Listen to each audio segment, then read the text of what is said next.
Okay, I think we're ready to begin. Who's here? Say hi in chat, everyone. Let's get to know each other. If you're new, say hi. If you're a returning viewer, say hi as well. I want to see you. My name is Itamar. This is Figment RP, and we're going to be starting the Seven Serpents today. So, the Seven Serpents is the third book in the Sorcery series of game books. And I think probably my favorite. Hi Alon, hi Shin, nice to see you. It's probably my favorite out of all of the four of them. It might just be because it was most fun for me to play when I was a child, because I found it very cool and I made it. I'm pretty sure I was able to get a perfect 7 out of 7 kill score for the whole Seven Serpents in my second playthrough or something. The second time I played, I already found all of them and killed all of them, which is part of your quest in this book. I'm getting a little bit ahead of myself, but this is generally part of what you're supposed to be doing.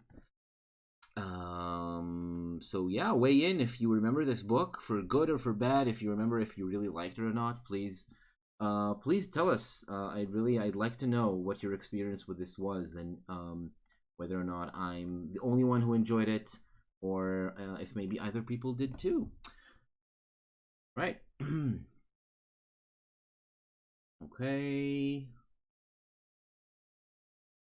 I think we're going to be ready to begin in just a second. I am going to reintroduce the story, like all the story that we're in right now, because we're at about the midpoint of the story. We've done 2 books out of 4. The first one is Shamutanti Hills. Second one is Khare, City Port of Traps. We've done these 2. The third book is the Seven Serpents, which we're starting today, and the last one is the Crown of Kings. The name of the book is the Crown of Kings. This is all part of the Crown of Kings quadrology. The whole series of books is called Sorcery, but also another name for it is the Crown of Kings. So this is the purpose of our quest. This is why we're going in the first place out to adventure. We come from a country called Analand. Analand is the latest recipient of the Crown of Kings. The Crown of Kings, a fabled artifact found by a lowly soldier, a foot soldier from one of the neighboring kingdoms to Analand. He wasn't from Analand, that soldier. The crown apparently gave whoever wore it, whoever held it, marvelous powers of rulership, to be a good and benevolent king and make the country prosper.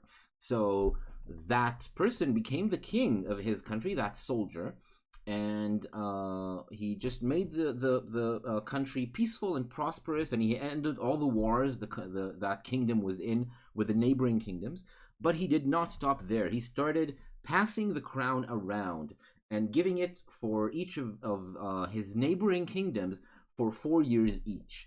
And Analand is the latest recipient. After a year or a couple of years where the crown started allowing the king of Analand to rebuild the country and to make it into a powerful and peaceful and prosperous nation, it was stolen. It was stolen by a force from the northeast of the country, of the kingdom. Beyond the northeastern walls of Analand, there's a lawless terrain, a lawless part of the continent, which is called Kakhabad. Kakhabad is, hey Sally, what's up? Kakhabad is a lawless, just bunch of hills and mountains, rivers, forests, plains, all kinds of terrain that has no ruler and is full of devils and monsters.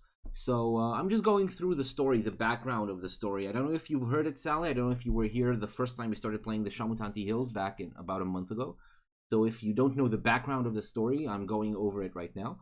And there's an archmage who sent agents to capture the crown, and they stole the crown just a little while ago. We were chosen as the hero, the adventurer, the mighty adventurer, to go out and retrieve the crown. And this is our mission. It is written in the beginning of each of the books, when this background is given, that it's very shameful, and it's kind of like being kept a secret. Not everyone knows that the crown was stolen, and that's part of the reason they're sending one guy or one gal in my case. That's right, Sally. You were there when we burned buildings and collected teeth of everything. We can still keep doing that now. We're out of Khare. We're going out into the wilds again in this book, so we can go back to burning out things, burning down hapless bystanders and collecting their teeth. So we go out alone to get the crown before anyone knows, before anyone notices, and also because if you send out an army, there's going to be like some resistance. All the monsters are going to group up and form armies of their own and attack Analand back. So we want to. It's like a secret mission, like a one person, one man, one adventurer going out, striking into the heart of Kakabad, stealing the crown back and going back to Analand before anyone notices that the crown is even gone. That's basically what we're supposed to do. We've gone through the Shamutanti Hills. We went into Khare. Let me show you the map of the terrain that we're in of this whole area of the world. Let's go here. Ooh, yeah, there we are. And let's turn on. Ooh, yes, nice. Very good. So, this is the map of the world. Basically, the world we're in. You see this is Analand in the southwest of the map. It is exactly Steve Jackson's sorcery. Yes, we're in the Seven Serpents. This is what we're doing today, Wismel. Oh, yeah, you just a new follower from a few days ago. Yes, Analand, part of the story of Analand is that the country, there's like lots of lore to the world that we're not even aware of because we're only playing these books, and there's literally like dozens of books of fighting fantasy books. Yeah, Wismel, there's versions that are a little bit more user friendly with some graphic interface that you can play on Steam. You can pay not much, like less than $10 each to get all the 4 sorcery books. I haven't played through them yet in this version, but I wanted for this stream to do the actual books, to do it by the book, as they say. So, Analand's story, Analand's history includes like a period in history where they try to build a great wall around all the country. And if you see the entire continent map, which you can see here, you can only see the corner of Analand, the northeastern corner of the country. You can see that there's like 3 or 4 sections of wall and huge empty space between them because they went bankrupt before the country could finish building the wall. This was written like in the 80s or something, just to give you some historic context of how prophetic this amusing story of a king trying to build a huge wall separating his country from the rest of the world and going bankrupt and not being able to finish it before he died and was replaced or something, and it became like a shame for the country. So that's just a little tidbit of history. But the northeastern part is complete. The reason it is complete is because it's the most important piece of the wall, because it protects the country from Kakabad, which is this whole thing. This is all Kakabad, right? This is called the Kakabad Sea, as you can see here down below. And then there's the Shamutanti Hills. That's the first book. We went out the Kantapani Gate, and we went through the Shamutanti Hills. That's right, no Splotist, exactly. Very topical. The second book is Khare. All the book is just in this one city. You're supposed to get through the city without dying, which we didn't manage to do. You can actually see here on the screen. Look here. We cheated 3 times. You can just see it below the map. We had to cheat 3 times, and all 3 cheats had to be in the end of Khare. It is a port on an important river. Yeah, it actually says so in the book. Even though it's not a port on the shore of a sea, it is on a very important trade route that goes like on the river down to the south. So it's very important. So that's why it's called a port. There is an important port there on the river.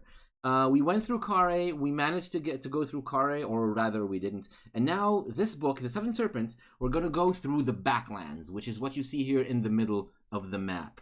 The Baklands, Badubak Plains, Klatabak Steppes, Forest of the Snata. There is a lake, Ilklala. There's Lo Zaman. I think Lo Zaman is the next book already. It's the Crown of Kings. So this book is going to be all this path. There you go through the plains and then the forest and then the lake all the way to Lo Zaman. Yeah.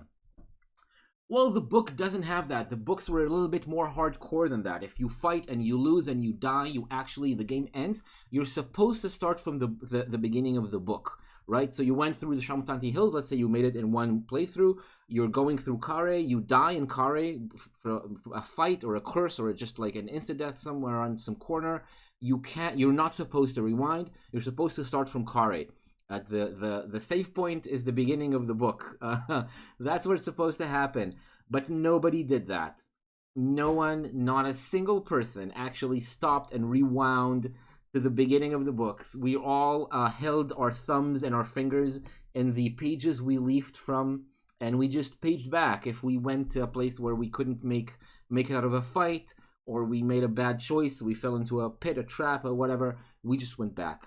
We just rewound, just like the computer game lets you do. We just rewind back, and you undo the bad choice. So that's how we all played. And when I say all of us, I mean like 90% of us, I'm sure.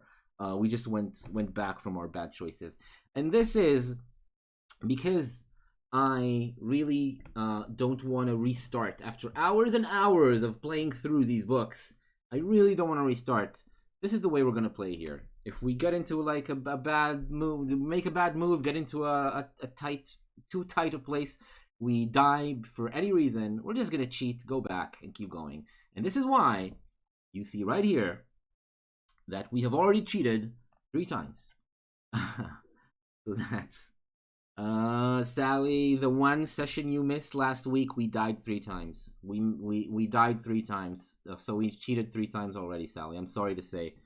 I'm sorry to reveal that to you this way. Yeah, that's true. Yeah, it was a big period for fighting fantasy and choose your own adventure in general. Nowadays, there's a lot less of these, probably because computer games are more popular, right? This was a very cool way to let you carry a game around and play it in recess in school or something. Nowadays, you don't really need to have that. You can play on your cell phone, whatever you want. So yeah, it's a big part of many of our childhoods. These game books, these games. So this is our character. This is Mrs. Daisy McGilligully. As you can see, she's a frog princess. We designed her together in the first session, way back in the beginning of the Shamutanti Hills. And because we're cheating, she's never gonna die. She's gonna make it all the way to the end. She's a Mrs., so she's married to a boy back home. She has a man. She has an oversized blue cloak with a hem full of mud from all the traveling. She has a combination sword wand pogo stick, which you can see here right at the her left on her left hip. A red bow tie, an old wound in her right ear, and a hat that looks like a clover, a green clover. That's Mrs. Daisy McGilligully. She's a warrior and a sorceress, and she has 7 skill, 18 stamina, and 13 luck. 13 luck is a lot. It's more than the initial maximum that's even possible when you roll for it at the beginning of the game. But right now, she has 7 skill, 1 stamina point, only 1, and 10 luck points. 27 gold pieces and 5 provisions for eating on the way. You have to eat at least 1 provision every day. We learned that the hard way when we started starving because we didn't eat. You have to eat 1 provision every day at least, and then you get healed a little bit. Yeah, and we have we started with 1 stamina. I'm not sure what we're gonna do about it. We might just pray to our goddess Libra, the goddess of justice. We can pray to her 1 time per game, per book. And when you pray, all 3 scores, your skill, stamina, and luck, all go back to their initial value. When we're on 1 stamina, we can't cast any spells because spells cost stamina. And just 1 hit in a fight is going to bring us down. So I don't know. I have the feeling we're going to need to pray very early, and it might lead to a very bad experience. These are the spells. This is the list of spells. Disregard the red and the blue ones. They're all the same. They all exist. They're all real spells, and you can read them the names over right now. If you don't remember them by heart, we already had experience with many of these spells. We used about half of them by now, I think, and we remember what most of them do, what most of them require in spell components. So we're going to be able to to do that as well, to cast some spells. We have the knowledge required. Over here in the middle and the right column, this is our equipment. We have quite a lot of things. Except for our sword wand pogo stick combo, we have a bag of teeth, some of whom are spell components. We have beeswax. We have a locket with a small woman portrait, which we still don't know what to do with. We have the feeling it's important. We don't know what it is and what it's important for. We have a vial of glue. We have a green furry wig. We have a lucky talisman, which helps us in our luck rolls. It makes us even more lucky than we are to begin with, which is very lucky. And a snakebite antidote, which is going to be useful in a book called The Seven Serpents. A silver ring in the shape of a serpent.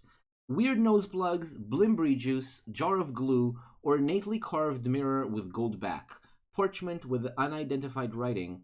A torch, a tinderbox, large backpack, and a bamboo flute. So all of these are objects. Some of these are useful just as story items. Some of these have actually mechanical significance. And some of these, most of these are spell components. Bamboo flute, for example, is for jig. Jig is a spell that makes our opponents dance uncontrollably, like the D&D spell. So a bamboo flute is very useful for that. Green furry wig is for the spells that allow us to communicate with creatures who speak different languages. So all of these, many of these, I think more than half of these objects are spell components. So that's going to be very useful for us going forward. So yeah, we're going to be starting to play in just a second. If you don't remember how combat works or what luck is used for, you're gonna find out pretty quickly. We just roll dice, we add our skill, and then the opponent rolls dice and adds their skill, and then we see who got the higher number, and you just every round you do that, and the one who got the higher number wounds the other combatant. Which means one stamina is not gonna get us far. We're probably gonna have to pray right away. Pray the pain away right when we begin.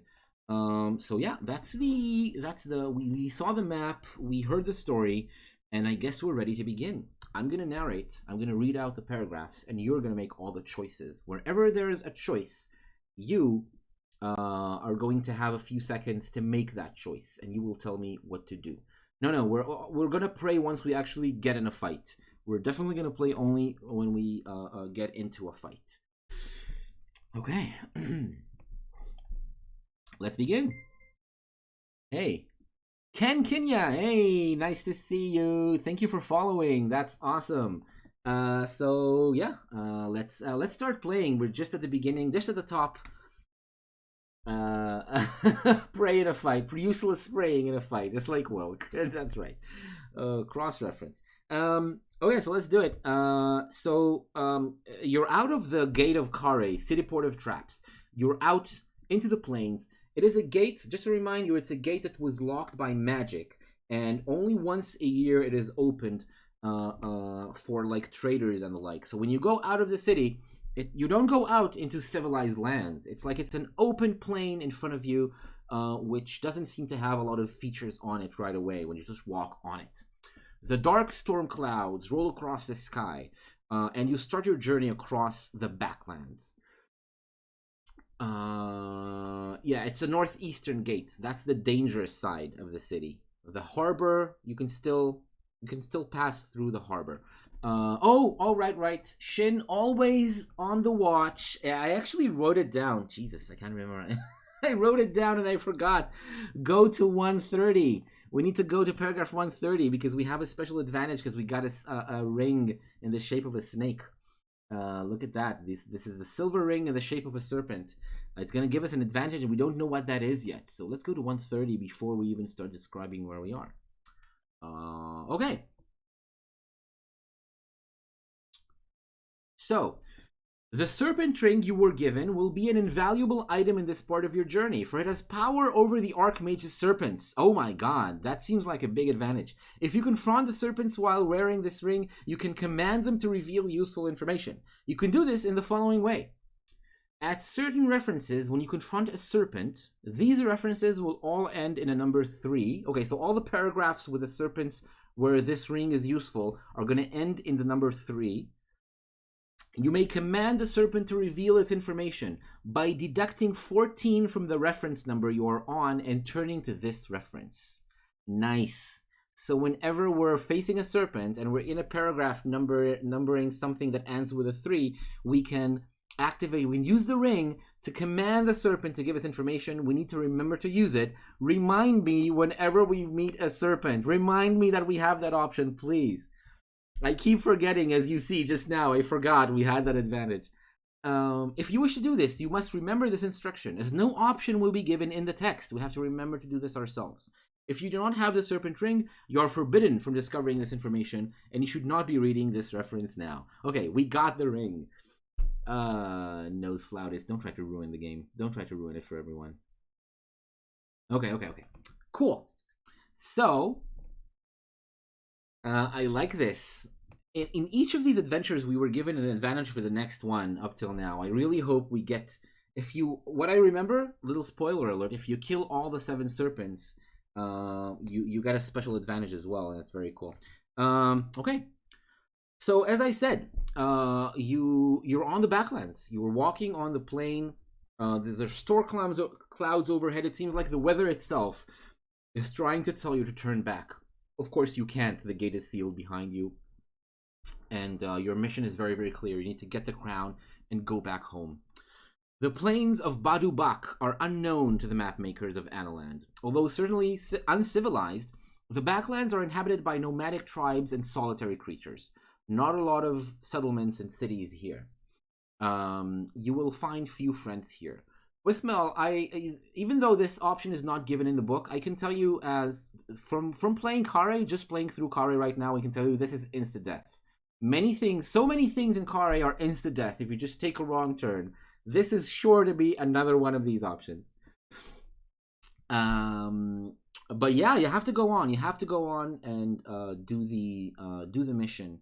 You walk on the rough trail, and there's like a silence. You're walking in complete silence. The only sound is the crunch of your footsteps, of your boots on the rough trail. I'm not even sure Mrs. Daisy McGilligully wears boots, but whatever she is wearing.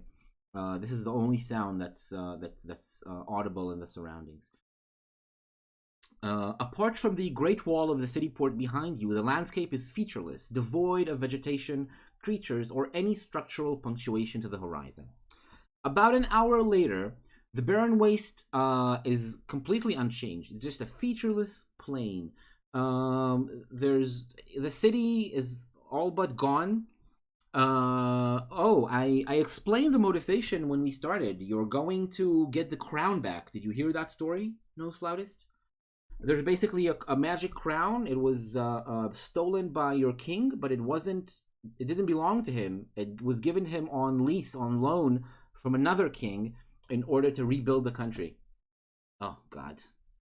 Nose Flautist. Okay. Good job.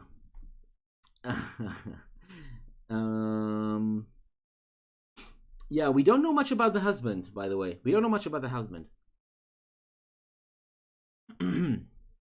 So now another voice has joined the noise of your footsteps on the floor. It's a calling of birds, a faint calling of birds, which you can hear in the distance behind you, behind where you're walking.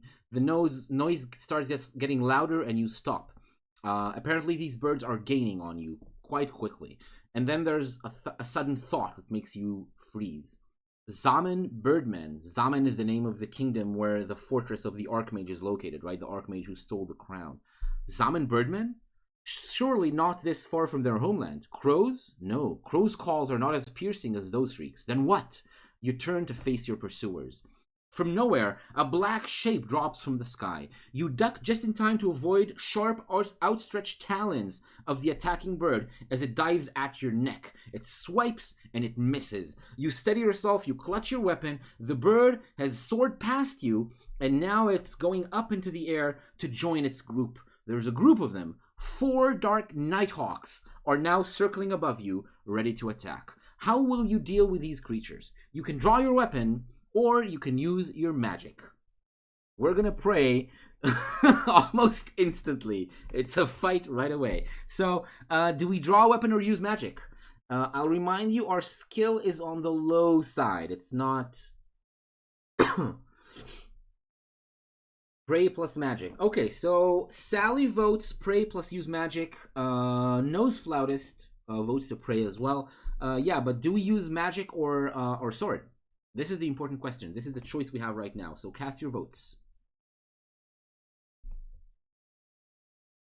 Magic costs hit points, I remind you. Magic costs stamina. Pray then magic. I vote sword. So 2 votes magic, 1 vote sword.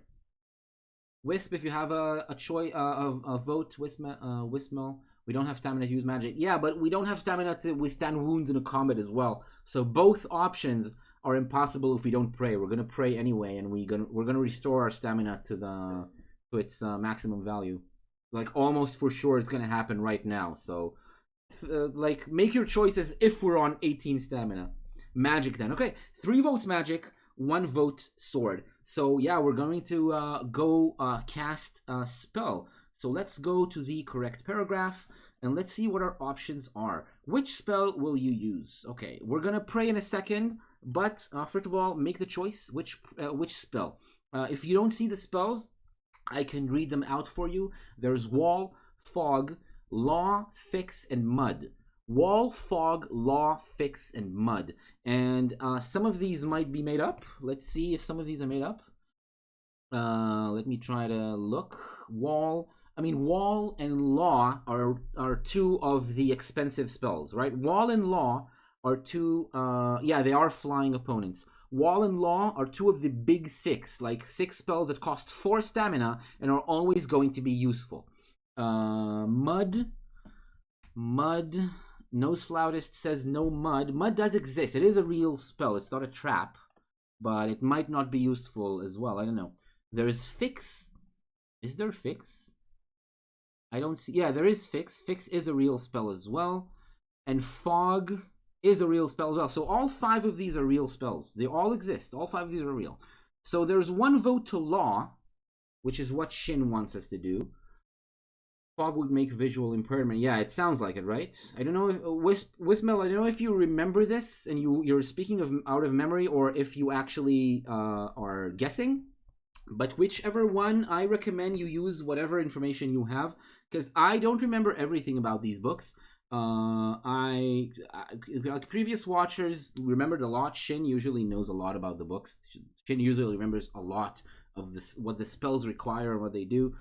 And other people had a lot of memory, like specific memories about where to go in specific paragraphs. So feel free to use any information you have. I don't consider any of that cheating. Use all the information you have at your disposal. So there's 1 vote to Law. Cast your votes. Which spells are we casting? There's only 1 vote so far. Come on, Nose Flautist, Sally, Wispmel, cast your votes. Make sure to choose one of the spells, and we'll choose and we'll keep going. Anyone else? Kenya, I can see that you are here. I'm not sure if you're watching us right now, but if you are, Fog and Fog. Fog needs to be cast indoors. Okay. Again, not remembering that. Nose Flautist goes with Shin and votes for Law. So there's many votes for Law. Okay, so there's 3 votes for Law. Mud is real. Yeah, Mud is real, but I don't remember what it does. So there's 3 votes for Law right now, and 1 vote for either Fog or Mud. Mud needs a component. Mud is real. We need sand for it. Oh, nice. So we need sand. We don't have a bunch of sand. Sounds weird, right? We can just grab sand from the earth, but this is not the way the books work. So yeah, let's cast Law. Law has 3 votes. We don't have sand. No, we don't have sand. Unfortunately. Do we have sand? No sand. Nope. No sand at all. We have a lot of glue. We have a bunch of glue. If that is ever relevant, we have a lot of glue. Okay. Let's cast Law. Law, go to 430. Let's go right now. Okay, so Law costs 4 stamina points, which means before we use it, we need to pray to Libra. Libra, please, give us the strength we need. In these inhospitable lands, we're about to die, and we've barely even started. We need to pray our stamina and luck all go back to the number, to the original number.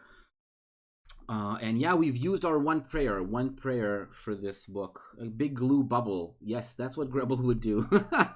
That's what Grubble would do. Cast a big glue bubble. But this is not Mondays, Matt. I'm sorry. Okay. Deduct 4 stamina points. The big 6, these ones which are very, very useful, they all cost 4 stamina because they're very useful. Wall is 4 stamina as well. No, Wall is 4 as well, Wismel. They are both part of the initial 6 spells. You can see them here. The first in the list right there. Zap, Hot, Foff, which is Force Field, Wall, Law, and Dumb. They are the first 6 in the list. They almost always appear, at least 1 or 2 of them almost always appear in the list of spells, and they all cost 4 stamina, and they're very useful usually. Okay, so we deduct 4 stamina points. The birds prepare to attack. You cast your spell, but then when it affects them, they stop in the middle of the air, and they're waiting for some command. You order them to fly off southwards, the wheel in the sky, and they start to fly back towards the city port. But soon as they stop, as the spell wears off, and they return to attack again. What? They return to attack again? My God, no, that's awful. Okay. Let's see what happens when they return to attack again. The Nighthawks circle and prepare for another attack. Suddenly, the formation breaks, and their cries take on a different tone. Something has disturbed them, and they seem to be in a state of confusion, but you can see nothing. A moment later, a shape forms in the air in their midst. The Nighthawks shriek as a gold-crest eagle materializes and lashes out at them with its deadly beak. The eagles are coming. Your spirits rise at your good fortune. Goldcrest eagles are raised and trained in Analand as birds of war. Oh, it's a bird of war from Analand, from your homeland. Cool. Whoops. But what is this great eagle doing so far from its home? The eagle snaps its razor-sharp beak through one of the Nighthawks and plucks at another with its talons. The 2 remaining birds turn to the west and dart away to safety. With the threat dispersed, the eagle drops down to land by you. Around its neck is a small tube containing a message, sealed with the royal seal of the King of Analand. Nice, which you unroll and read. Another poem from Sally Redlick. Oh, let's read the poem. Birds are loud, their noses hooked. They only read the oldest books. When shirked they loud, the earth they shook. What? I heard it when a meal I cooked, with some old bird that somehow looked as rugged as an evil crook. It frightened me. Shrieked? It frightened me, so if by fluke you see a bird, don't try to slay it or be bribed with gold. Just run away, just run and fold. Oh, nice. I love it, Sally. Thank you for this poem. Okay, so you get a message from the King of Analand, with the royal seal of the King of Analand. This Goldcrest eagle flew all the way from Analand to deliver you this message. Okay. Let's read the message. Let's actually show you the message. This is there it is right here. I'm sure you probably can't read it. It's too small on the screen, so I'm going to read it out for you. We trust these tidings reach you in fair health, but must warn you of impending peril. Your mission is discovered. Oh no. The Mampang's eyes have spied our plan, and word is on its way to the Dark Fortress. Mampang is the name of the fortress. That's where we're going to get to in the last book, in the Crown of Kings. We're going to get to the Mampang Forest up in the mountains. Too late, we discovered our unwelcome eavesdroppers, and news of your quest is being carried towards High Zaman by 7 Serpents, the Archmage's most trusted servants. But by now they will have reached the Baklands, and here they will divide to complete their journey separately. They're dividing into 7 different routes. Each of them goes through a different part of the Baklands. If you are still able, seek them out, for they must stop to rest and eat. Destroy the creatures before they reach their goal, else the Archmage will prepare a deadly welcome for you. Find Shadrach the Hermit for advice, for naught moves through the Baklands without his knowledge. Our hearts are with you. Wow. Okay. So we need to find Shadrach the Hermit, and we need to slay all 7 serpents. As I told you, I'm very proud of my 11, 12 year old self. Yeah, that's Shadrach. That's how the name is spelled, I think. Yeah, Shadrach. That's right. And we need to find this hermit. Pretty easy, probably, right? Hermits are the name of like a person who likes company, right? So we should be able to find the hermit quite easily.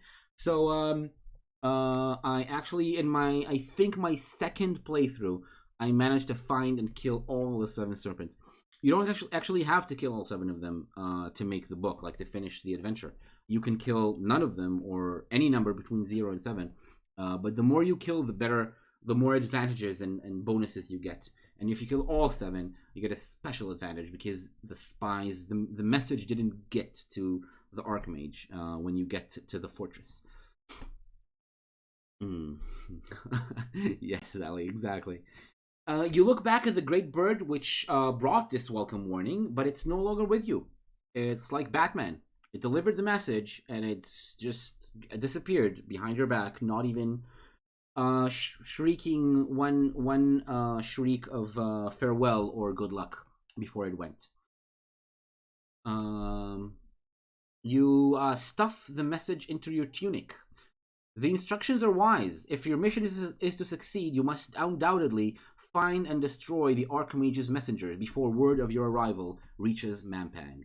Turn to 48. Okay, so we need to update a few things. We cast a spell, which means we need to deduct 4 stamina points. I was very worried for a second this was a waste of 4 stamina, but the game fooled us. It was actually okay, it was useful. It drove them away for long enough for the eagle to get here. And we have a message from the king.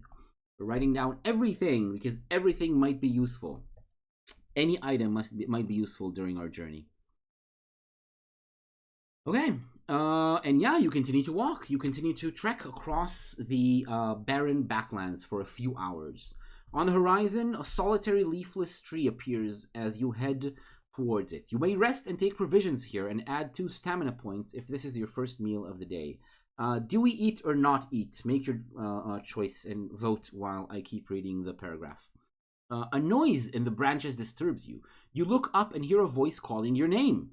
Oh, a voice is saying, Daisy, Mrs. McGilligully. High up in the branches, the bare twigs have formed themselves into a human face, an old man's face, and it's mouthing a message. Look at the face. Right here, you can see the face on the screen. The message drifts towards you. You seek the whereabouts of Shadrach of Badubak. That I know. How does it know? Never mind. To find him, you must detour eastwards from your trail towards the Fishtail Rock. He is expecting you. Everyone knows we're on the way. The Archmage has spies, and the tree and the hermit is expecting us? This makes no sense. We're supposed to be on a secret mission. He's expecting you. Apparently, a breeze catches and disturbs the branches. When you settle, the face has disappeared. Okay? Will you head east as the face advised, or continue on the northward trail? So east or north? Wismel is telling us not to eat yet, so we're not going to eat yet. Are we going to go east or north? Cast your votes now.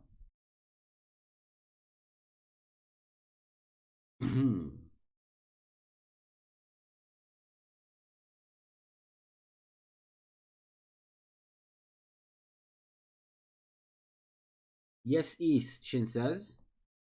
Sally has another theory. Maybe that's the reason nobody acts against us.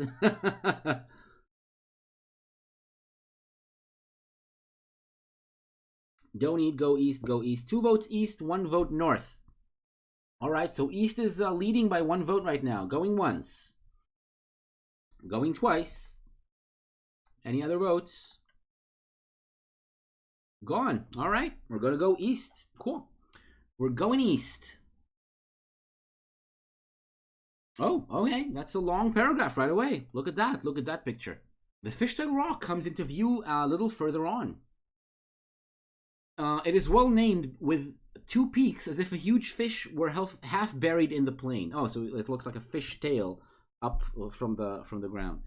A fire burns outside the entrance to a small cave. You call out to attract the occupant of this dwelling place, and an old man shuffles out. This is what the hermit looks like. You recognize the face of the tree spirit. This must be Shadrach himself. Oh, Shadrach was the spirit in the wood. Oh, nice. Nice, very nice. So that was Shadrach, and he's like a magician of some sort. That's how he knew that we were on the way. Cool, nice. Okay, so that's Shadrach. He was talking to us in the tree. I have been expecting you. I know of your journey from Khare. Be it folly or bravery which takes you across the Baklands, I must warn you that none of Analand have crossed Kakhabad alone and survived. None of Analand have crossed Kakhabad alone and survived. Oh, actually, he has a voice. I was playing him with a voice before. None of Analand have crossed Kakhabad alone and survived. Come, let us chat by the warmth of the fire. I may be of some help to you. And for my part, I wish to know what is happening in the city port. Okay.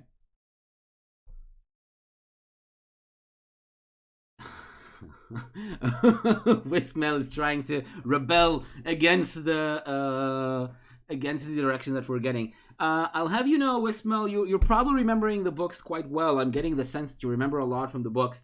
I don't know. I mean, what you're saying is not completely incorrect. We had a lot of bad advice in the past, but for some reason, I kind of found that old men, specifically men who are described as being very old, are somehow very reliable and nice. They always give us advice and treasure and gifts on our way, and they're like very important and usually very, very good idea. Yeah, natural rebel you are. With Mel. Okay. So you go in, you talk to him, and you talked for a while. And he offers you a meal. Oh, nice. It's good that we didn't eat. Good choice not to eat before, because now we have a meal.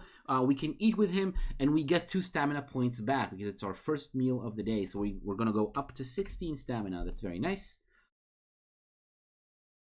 And at some point, you just cut the conversation because he wants to know more about Khare, the city port, more about what's going on in Khare. But at some point, you say, like, can you please tell us what's going on, like, here with the serpents?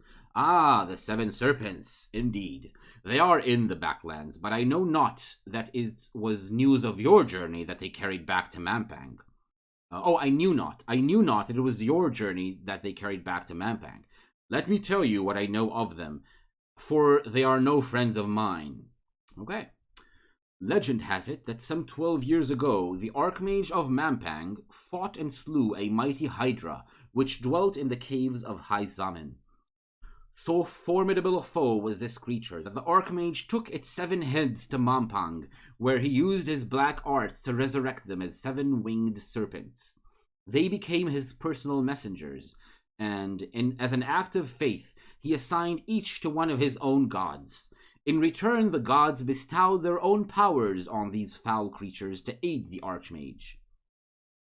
The power of the sun was bestowed on the Sun Serpent, as was the moon on the Moon Serpent.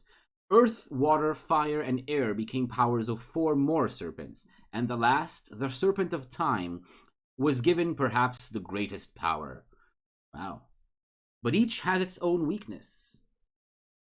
12 years ago, not 1200. Legend. That's just very common knowledge. Very recent history. It was basically, we were all already alive back then, 12 years ago. But each has his own weakness. That I remember. I remember that from the book. Each has his own weakness. Discover these weaknesses, and you may defeat the creatures.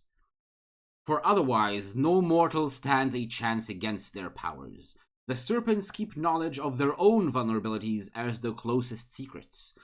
I myself know only one. The air serpent may leave its body and become a puff of gas.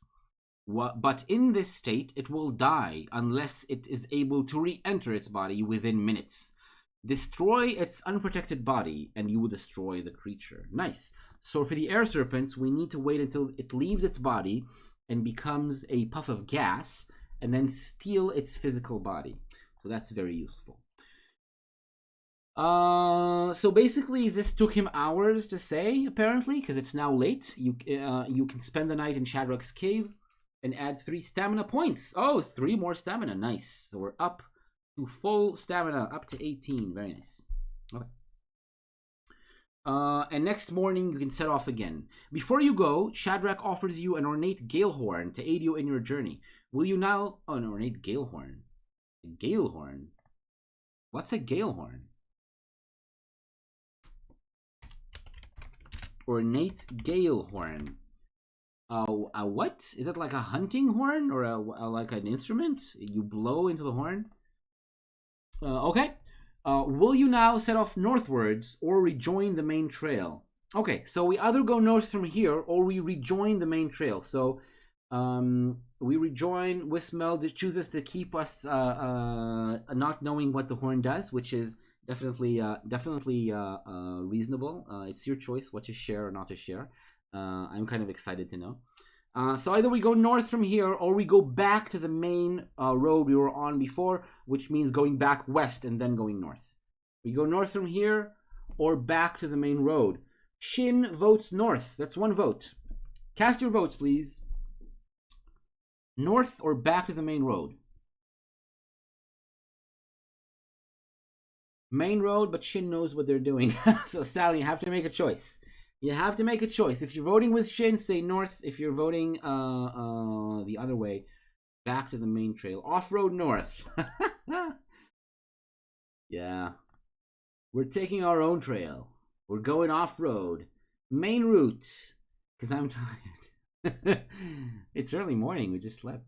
Okay, so 2 votes north. 1 vote go back to the main trail. Any other votes? Going once. Going twice. Gone. We go north. All right, let's go north.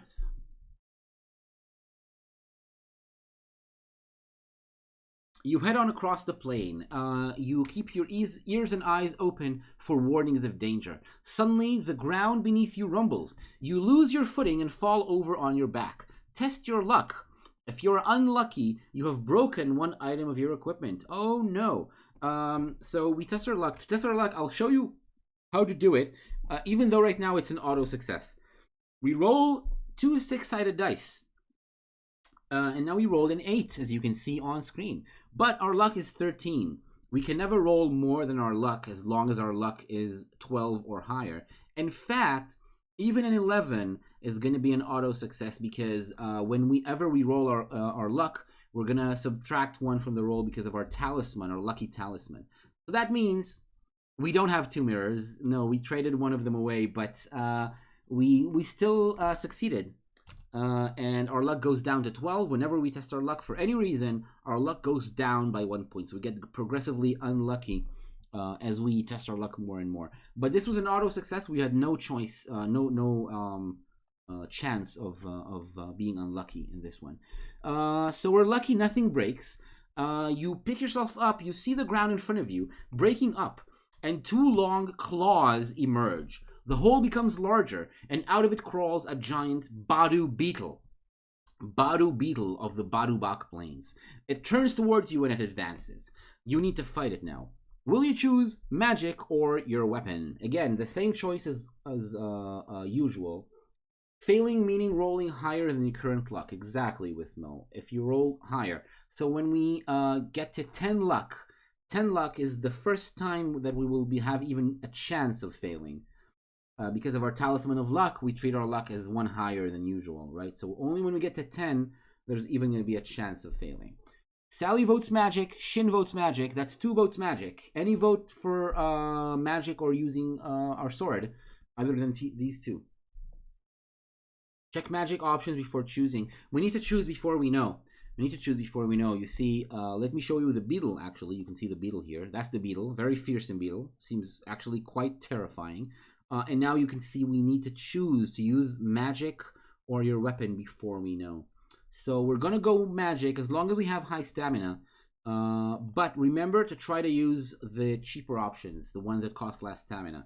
Not always use the 4 stamina ones because we're just going to die very quickly if we do that. Let's go use magic. These are our options. Disregard the art. It's a different paragraph. It's a different part of the story. So, Dud, Big, Sun, Zap, or Mag. Dud, Big, Sun, Zap, or Mag. So let's see which of these is for real. I think all of these are real. Dud. I don't see Dud. Maybe Dud is unreal. Is like a trap. Oh, Dud is real. Yeah, Dud is real. So all of these are real. Big would be useful. Yeah, Big it just enlarges you. It's like an enlarge spell from D&D. That is real. Yeah, it is. It is. It's true. So Big sounds useful. There's 1 vote Big. 2 votes Big? Is it 2 votes? It is. Zap is a 4-pointer. We don't have a Sun Jewel, Shin. Nope, we did not. We never got a Sun Jewel, which means we can't use Sun. Yeah, no Sun Jewel in this in our backpack. Nope. So we can't use Sun. We can use Big. Zap is 4 points. Mag is a magic shield. Not likely it'll help us here. It's a magic. It shields us from magic. So I don't know if that's useful here. It might be. And Dud, I don't remember what it does. I don't remember what Dud is. I don't think we've ever tried. So make your choices. Come on. What are you gonna use?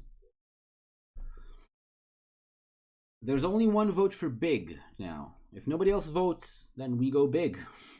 And we go home.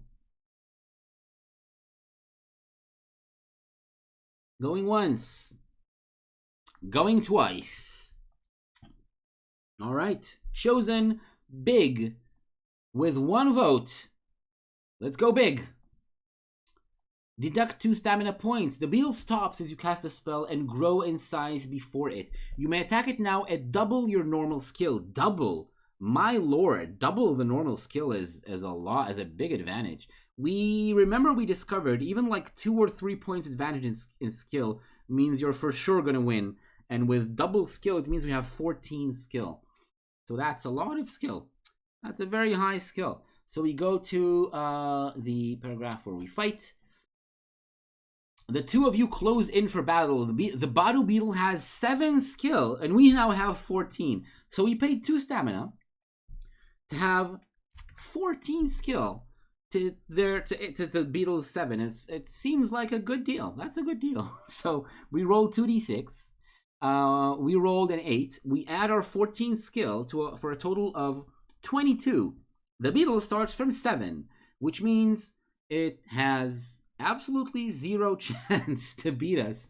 The Beetle rolls 11, very high, but still only gets it to an 18. So we beat the Beetle once. There's one win. The Beetle starts from a 9 stamina. Each wound in combat is 2 stamina. So the Beetle for this first round goes from now 9 to 7. It's now on 7 stamina. Not a very fearsome opponent, really. So let's keep rolling. We roll an 8, and they roll a 7. It's another wound. We roll a 4. They roll a 6. It's another hit for us. 8 for us, 5 for them. It's another hit for us. The Beetle is now down to 1 stamina. And we roll another 8, and they roll a 7, which again doesn't matter because an 8 is an auto success against this Beetle. And we win for 2 stamina points. That was highly worth it. We need to remember this is what Big does. Big is quite an awesome spell. We need to use Big whenever we get the chance to do that. It's a big advantage. Oh shit! Oh no! I ran this completely the wrong way. After your first hit on the creature, turn to 216. I needed to do something after we hit the creature once. As your blow strikes the creature, a short jet of liquid spits from its mouth and lands on your leg. A burning sensation warns you. The Beetle's spit is an acidic liquid which will certainly eat flesh. Deduct 1 stamina point for the burn on your leg. Continue your fight, but each time you hit the Beetle, roll 1 die and to see whether its acid spit hits you. Oh my god, I didn't do that. Okay. So, we beat the Beetle. We hit the Beetle 5 times. So I'm just going to roll the die 5 times now to see what happened, because there's nothing here that's going to make us lose. It's just going to eat up our stamina a little bit along the way. So forgive me for missing that part of the fight. I'm just going to roll a d6 a couple of times now and see what happens. We rolled a 4, a 2. It's 4 more times because we already got hit once for 1 stamina. So 4, 2, 5, and 5. So 4, 2, 5, and 5. A 4 means we get hit in the leg and we lose 1 stamina point. A 2 means we get hit in the sword arm and we lose 2 stamina points and 1 skill point. We lose 1 skill point. That's awful. And 5 means the jet of liquid misses. Okay, so we got a 4 and a 2. That means we got hit for a total of 3 stamina, down to 13, and 1 skill point that we lost, down to a 6 from our 7. This is now a very low value for our skill. So 6 is now, it's pretty bad. So yeah, that's our situation now. We now beat the beetle. Go to paragraph 24. From the beetle's hole in the ground, you may collect some stone dust. If there's a temporary bonus skill or a normal skill, you get 1 off the 14. 14? Oh no, it's from the regular skill. Yeah. I mean, I guess in the fight it goes down from 14 to 13, right? When you lose the skill, and then for the rest of the fight it's 13. Then the fight ends, you go back down to 6. Shin also said it's from the double skill. Oh, you all want to cheat? That's cute. That's adorable. But no, it's a point of skill. It's an actual point of skill. It's not from the initial skill, but it's from our current actual skill. I mean, I don't know. It's a good try, but I think it's from our 7th skill. So there's some loot in the beetle's hole in the ground. You can get stone dust. Stone dust. Is it a component? Does somebody remember? Shin or Wismel, do you remember if it's a component for one of the spells? I don't remember. I don't actually remember at all. Okay. A long trek. It is a component, Wismel says. Nice. Baru beetles go around, sniveling beneath the ground, when they hide with hungry jaws to tempt their prey and mock its flaws. They dig around with mighty claws and safety keep with iron hide. Nice. I like that. For nothing is quite as benign as first look as their green-white spit, which then will melt you if you hit. Nice. Okay, it's a component for rock. R-O-K for rock? Yeah, I see rock. Okay, cool. It's for magic. Cool. Okay. So we can use rock, the rock spell from now on. Remember what it does, but you probably remember the two of you better than I do. Yeah, we're just at the beginning of the road. Are we gonna head northwest or northeast? Northwest or northeast? That's the vote now. Cast your votes. Northwest or northeast?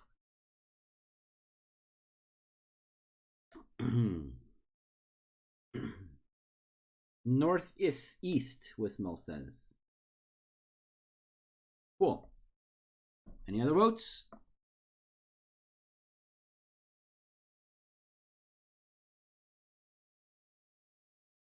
Northeast has 1 vote. Going once.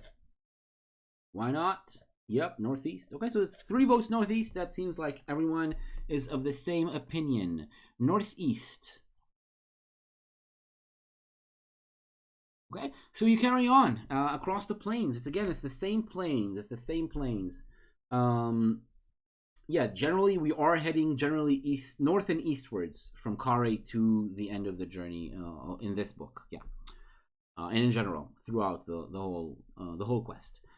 You watch for signs of life. There's nothing, but a curious sound in the distance catches your ears. Again, a curious sound in the middle of the empty plains. Last time it was bad news. It gets louder as you continue, a sort of a distant screeching, but nowhere is there any likely source of the noise. You look around quizzically and gasp in horror as you see a pair of disembodied eyes glaring at you. Their gaze is hypnotic, but you shake your head to break the spell. The screeching noise is now very close, and as you blink your eyes, you can see its source. 10 yards ahead of you, there is a disturbance in the air. A shimmering heat haze is rising from a craggy boulder. As it rises, so does the pitch of the sound. Whatever it is has been distorting your view of the landscape ahead. Some way from the rock, the shimmering merges with the eyes, and the shrill sound turns into a high-pitched mocking laugh, as if a coven of witches were jeering at you. You stare in fear. As you watch, the shimmering rises above the eyes, and a fearful shape forms. A dark-cowled creature with a skull-like head beckons you over with a single bony finger. Look at this skull-like head and a dark figure. Look at that. It beckons you over with a single bony finger. Will you approach it as it wishes, or will you run for cover in the rocks, or will you turn back and run from the scene as quickly as you can? Okay, so do you approach? Do you cower behind the rocks, or do you run away, just run back and run from the scene? Oh, wait, Sally votes say hello. Shin, approach. Westmel, approach. All right, all right. We are always very nice. We always approach all the creatures we meet. We approach. 104.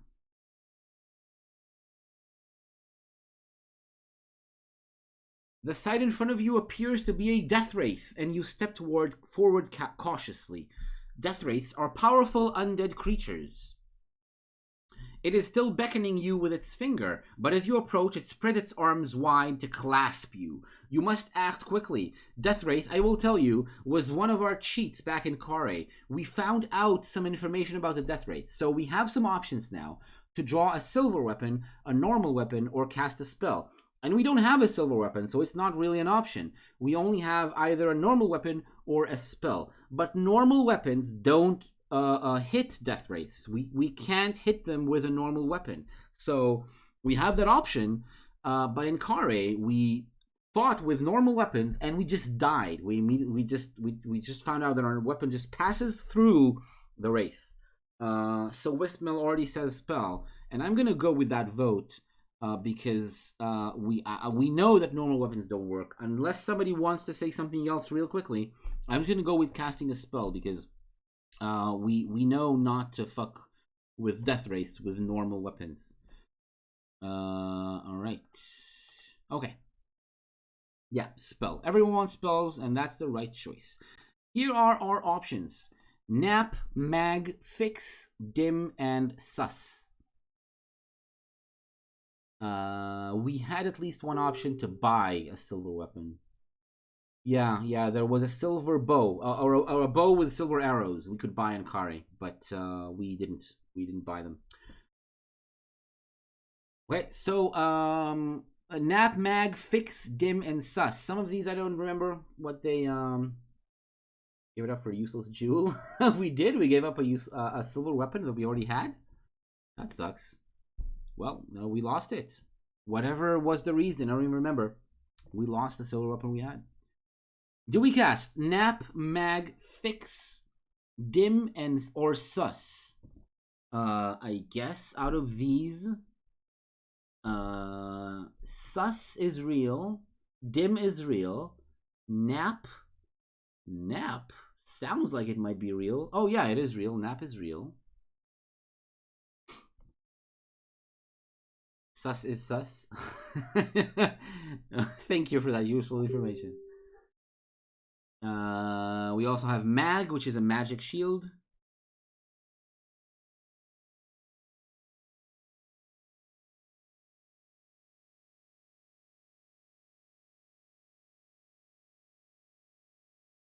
Dim, if you think we can affect its mind. Oh. I mean, it might have a mind.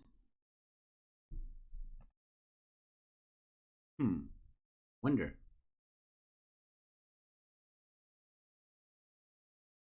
Yeah, I mean, dim.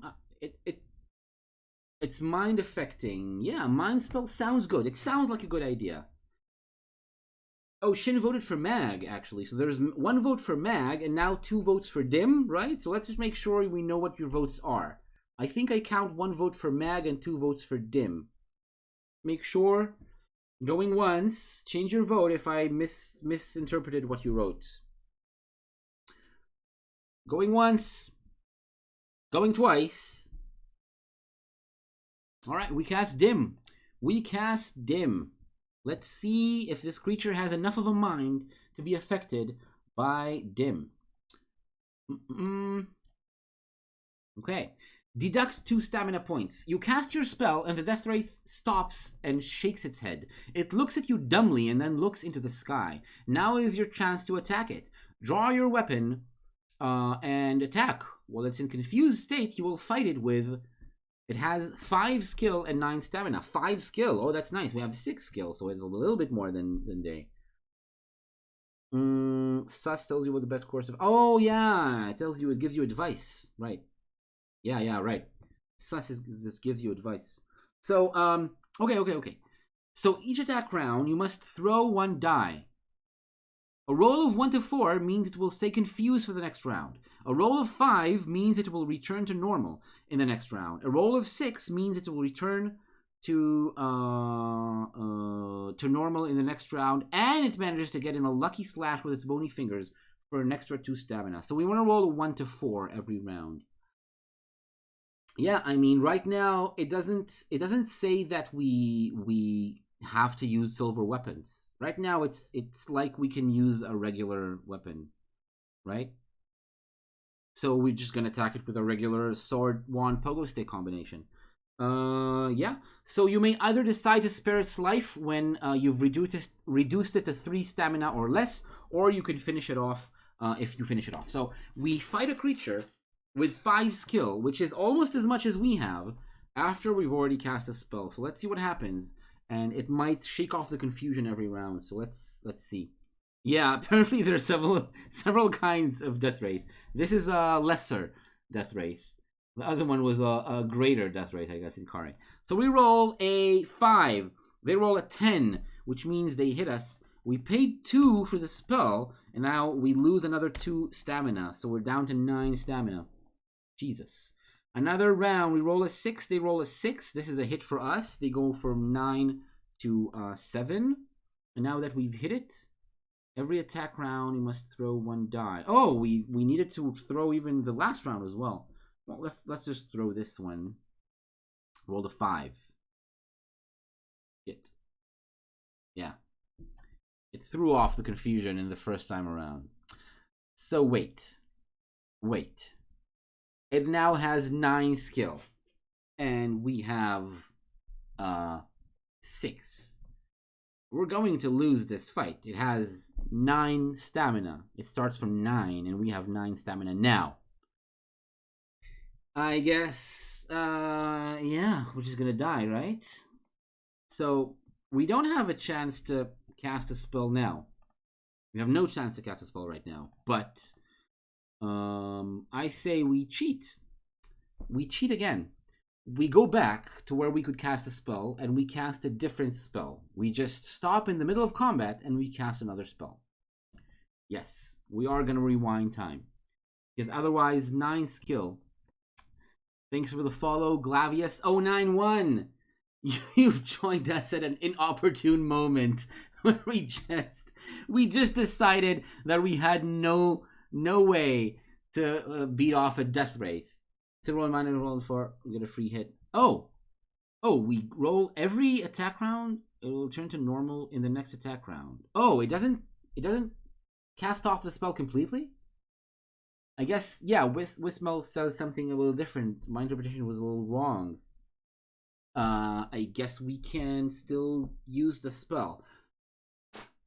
Right, it doesn't say so. You're right. It says it will return to normal in the next attack round. I guess. Hadar RG, thank you for following as well. Okay, we're fighting a Death Wraith. It is confused. We hit the Death Wraith once. We got hit once. We are now fighting the Death Wraith once with the Death Wraith has 9 skill. We have 6. It's pretty awful. Let's roll our skill. We roll 5, and we add it to our skill, which is 6. So we have a total of 11 combat total. The Wraith starts from a 9. This round. So the Wraith rolls a 9 for a total of 18. We get hit for another 2, which is another hit. That sucks. And now we roll a d6 again. It rolled a 5 again, which means it's gonna be not confused next round as well. Oh god, awful. We roll a 3. The Wraith rolls an 8. We hit again. Down to 5. Oh no. Okay. Another d6. A 1. Okay, so now it's confused. Now it's confused for the next round. It has 5 skill. 5. Even though it's confused, we're barely better fighters than the Wraith is. Even after we cast a confusion spell. 11 for us. 8 for the Wraith. That's awesome. That's 1 hit. The Wraith is down to 7 stamina. Let's roll a d6. 5 again. Oh, use luck. All right, we should use luck. Yeah, we should use luck. We hit the Wraith once. We use our luck. We test our luck. Let's roll just for 2d6 just for procedure, but it doesn't matter because we have 12 luck, which means an auto success, and we deal 4. When we use our luck in a fight, we can just choose to test our luck, just our choice. We test our luck, and we deal 4 points of damage instead of 2. So we dealt 4. The Wraith is now down to 5 stamina. So now we do another round. Roll a 4. Wraith rolls a 4, but they have 9 skill now, so they hit us anyway. We're down to 3 stamina. Nope, that's not the right thing. 3 stamina. That's awful. That is awful. Oh god. D6 1. Okay, so the Wraith is confused again now. Mind roll. Yeah. 7 for us. 8 for the Wraith. That's a tie. That's a tie. Nothing happens. No, that's a tie. We can't roll luck for a tie. 4 for the Wraith. It stays confused. It stays confused. Another round. 7 for us. 10 to them. Shit. Down to 1. Terrible. Oh, that's awful. Let's do another roll. Wraith rolled a 3 for the mind, for the confusion spell. It's confused again for one more round. Rewind time. Yeah, we're probably gonna. Let's roll another round, another combat round. 7 for us, 11 for the Wraith. And even confused, the Death Wraith destroyed us. We have died. And confusion is what we did. It's what we did, Wismel. What you and Sally voted on. It's a good spell. I mean, it's a good spell. It's just that we're on 6 skill. On 6 skill against a Wraith that starts from 9. And then, I mean, let's go back to the description in the book. Deduct 2 stamina points. You cast your spell, and the Death Wraith stops and shakes its head. It looks at you dumbly, and then looks into the sky. So I guess it means it confuses, right? It sounds like a confusion spell. Now is your chance to attack it. Yeah.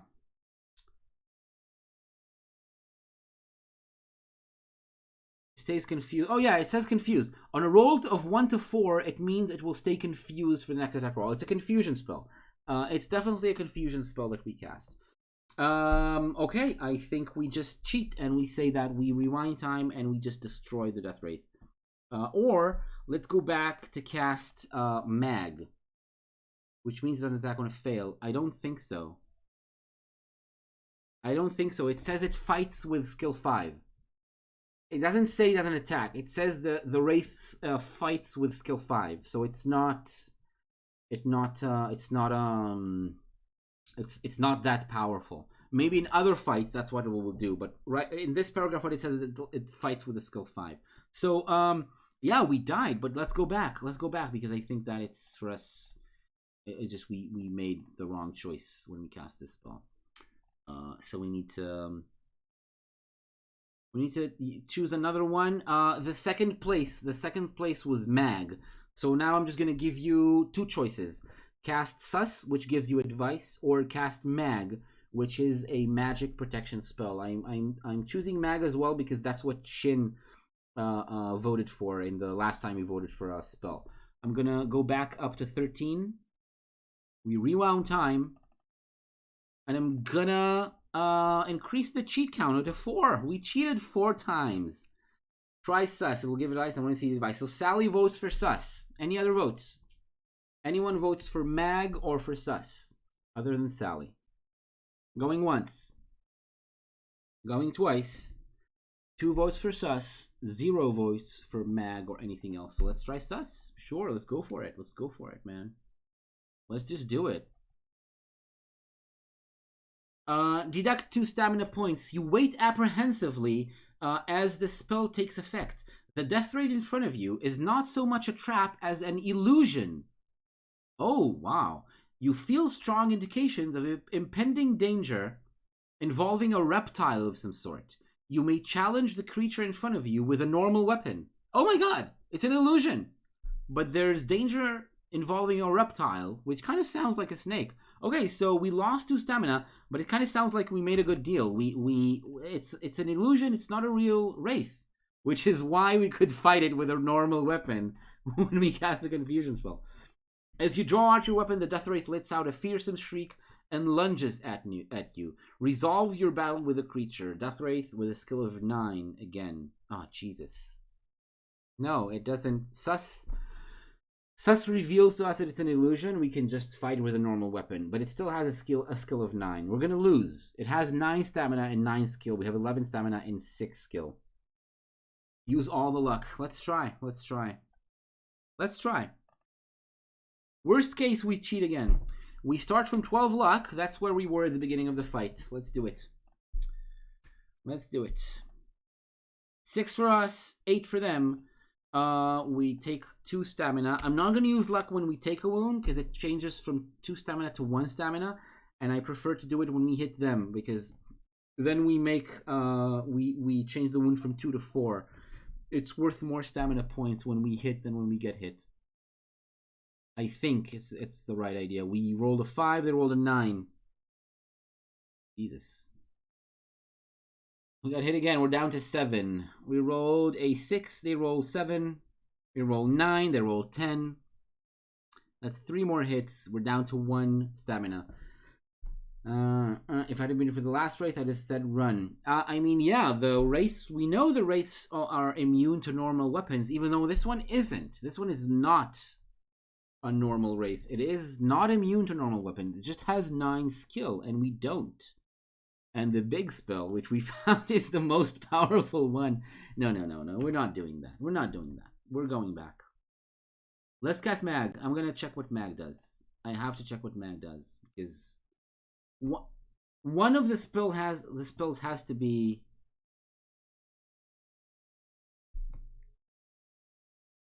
Okay, deduct 2 stamina points. You cast your spell and wait to see whether anything happens. The shimmering haze reappears and engulfs the creature once more. As it rises, the death wraith is being transformed and another shape now stands before you. A stout balding man now appears in its place, who looks at you nervously and smiles. The death wraith has been an illusion. You may now fight the creature. Balding man has skill 6 and stamina 9. This is now what we're fighting. Balding man with skill 6 and stamina 9.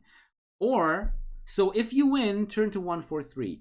Or if you would prefer to spare the man's life, turn to 72 instead.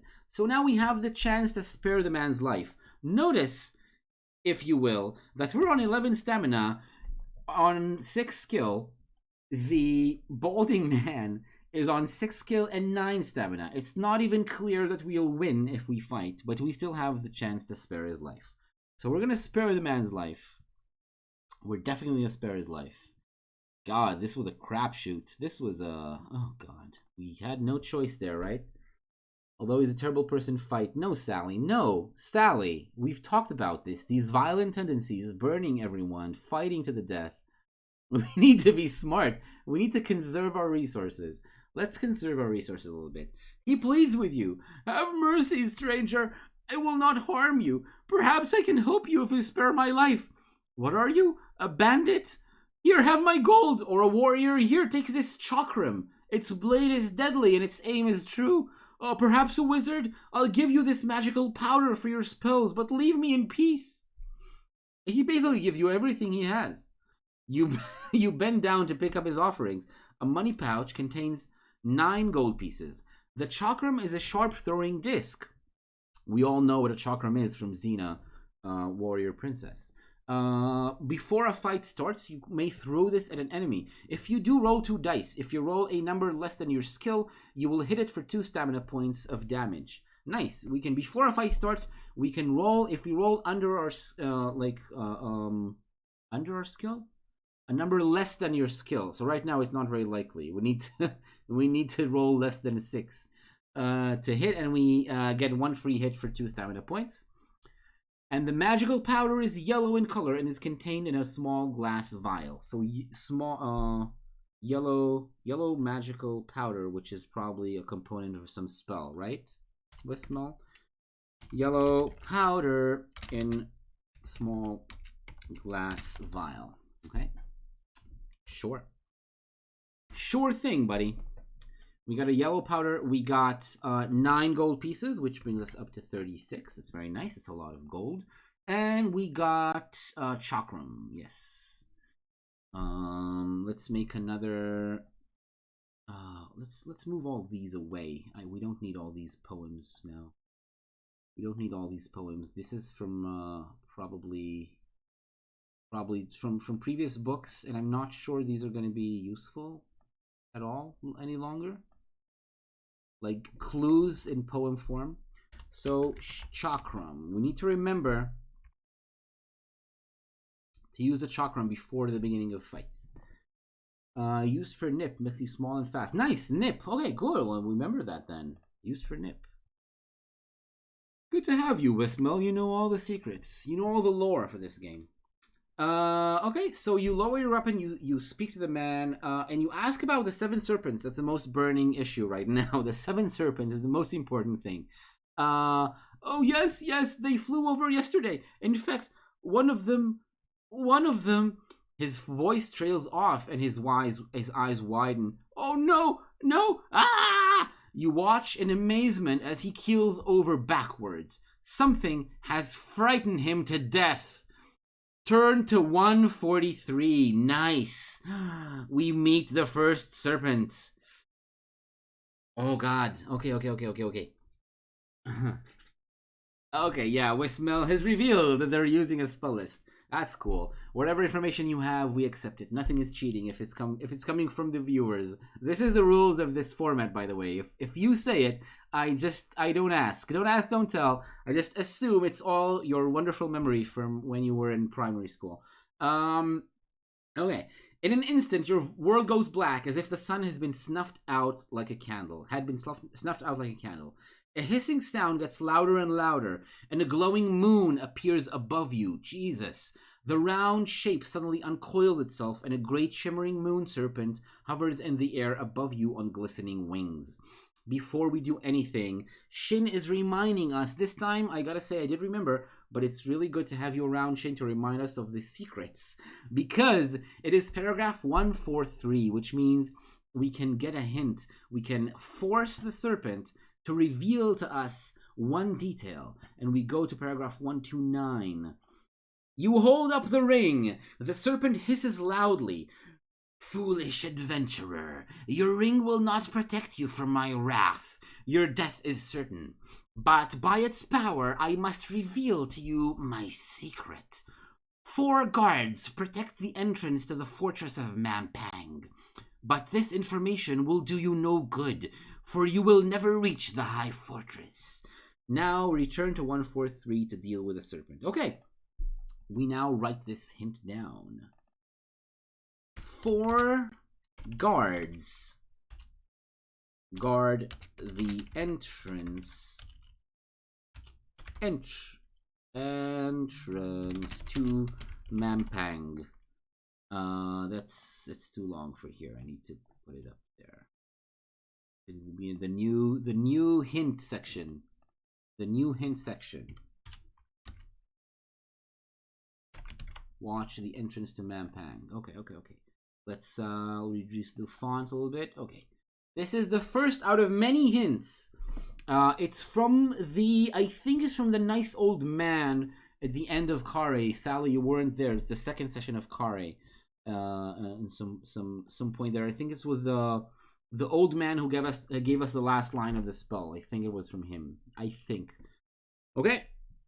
The snake is poised and ready to strike. Will you draw your weapon, cast a spell, or do you have the means to make a fire? Oh my god. Draw your weapon, cast a spell, or do you have the means to make fire? Our equipment list is right on the screen. And if you look in the middle of the second column, we have a tinderbox, which is a means to make a fire. This is the moon serpent. Yes, yes. It's like there's the whole world becomes dark. We have a tinderbox. Shin, thanks to you, you remembered. We have a tinderbox last game, and I rewrote it, and I separated it from the torch, so we now have a torch and a tinderbox. That's awesome. We have a tinderbox. I think it's too suggestive. It's too suggestive. The whole world is dark. There's a moon up in the air. And then the moon uncoils into a serpent, like the moon uncoiled into the moon serpent. So like it's a white, glowing white serpent, like the moon in the middle of the night sky. Yeah, we're definitely gonna make a fire. We're gonna choose the option to make a fire because it's too suspicious. Okay. Have you collected a tinderbox or flash fire powder along your journey, or any other means of making fire? If so, you may create a fire to burn the serpent. Fire is the moon serpent's weakness. With fire as your weapon, you may fight it as the moon serpent with skill 7, stamina 6. My lord, skill 7. Even weakened, we are still weaker. Less skill than the fire serpent. Oh my god. Oh Jesus. I just want to see how much skill it has like normally. 13 skill. It has 13 skill if we fight it. Oh no. Oh my lord. Oh Jesus. That's terrible. That's absolutely terrible. Okay. Sure.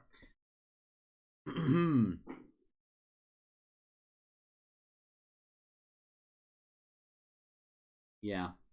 Yeah, we light a fire. And we fight a serpent which has more skill than us.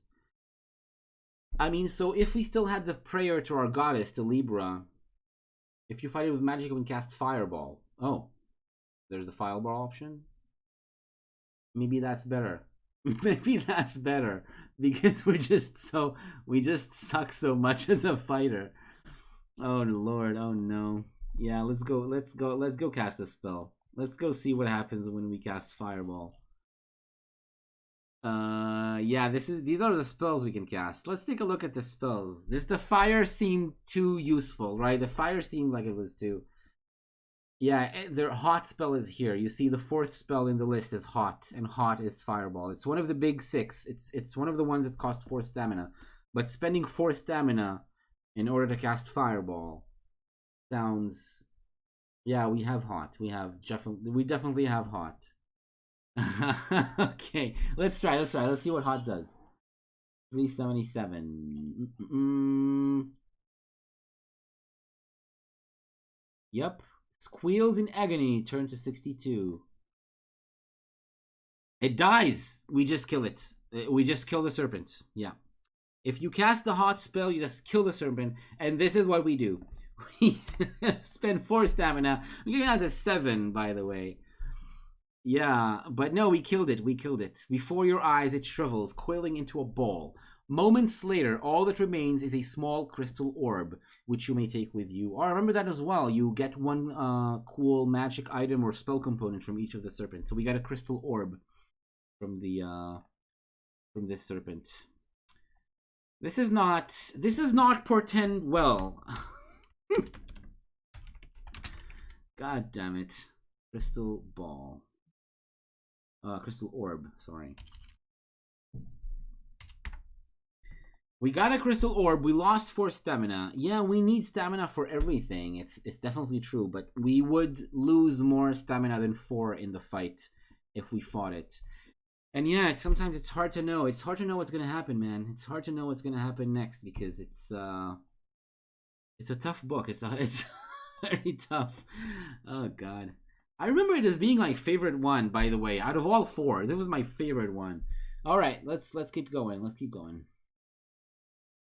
All right. Okay. You may head onwards either due north or northwestwards. If you choose the latter direction, you will walk for several hours until a sight makes you stop. Oh, okay. So we either go due north or we go northwest until we see something that make us stop. Okay, so choose one of those, north or northwest. This is the vote. Cast your vote right now. It is Wismel, and in some places in the book it is like that. In some places it says you can either fight, and this is the skill and stamina of the opponent, or you can cast a spell, and these are the spells. And it says so in the same section. Like in one section it gives you all the options all together, and at least in previous books it was like that. But in this one, these are already 2 fights when we didn't get that option. The book asked us to cast a spell or choose to fight before we even got to see the opponent's skill. Okay, we have 1 vote north, 1 vote northwest. Sally, cast your vote. Glavius, Hadal, cast your votes. If you're watching, Alon. No, Alon is gone. Alon is gone. Anyone else who's watching, we have a tie. 1 vote north, 1 vote northwest. Where do we actually go? Come on, help us. North. Glavius says north. Hadal says north. Okay, cool. We go north. We go north. What is north? What is northwest? We don't know, Sally. That's exactly the point of the book. We just go north. Let's go 170. You continue for several hours until the darkness of night spreads across the land. But shelter is nowhere to be found. Will you bed down for the night to rest and eat, or will you prefer to keep going through the night? Wow. Okay, so if we go like we walk through the night, it's probably going to be a bad idea because we're not going to regain stamina from sleeping, and we're not going to regain stamina from eating. So we think we should probably rest. We're down to 7 stamina. Anyone has a different suggestion? Anyone wants to power through the night and keep going? Glavius says rest. 1 vote rest. Any other votes? We only have 7 stamina. We really need the rest, I think. Anyone else?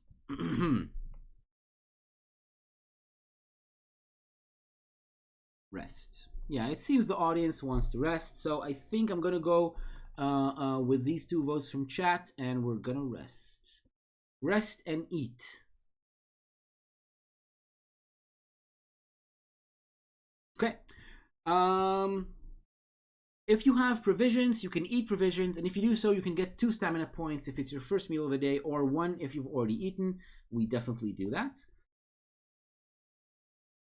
So we eat, we're up to 9 stamina, and this is now down to 4 provisions, still a nice amount.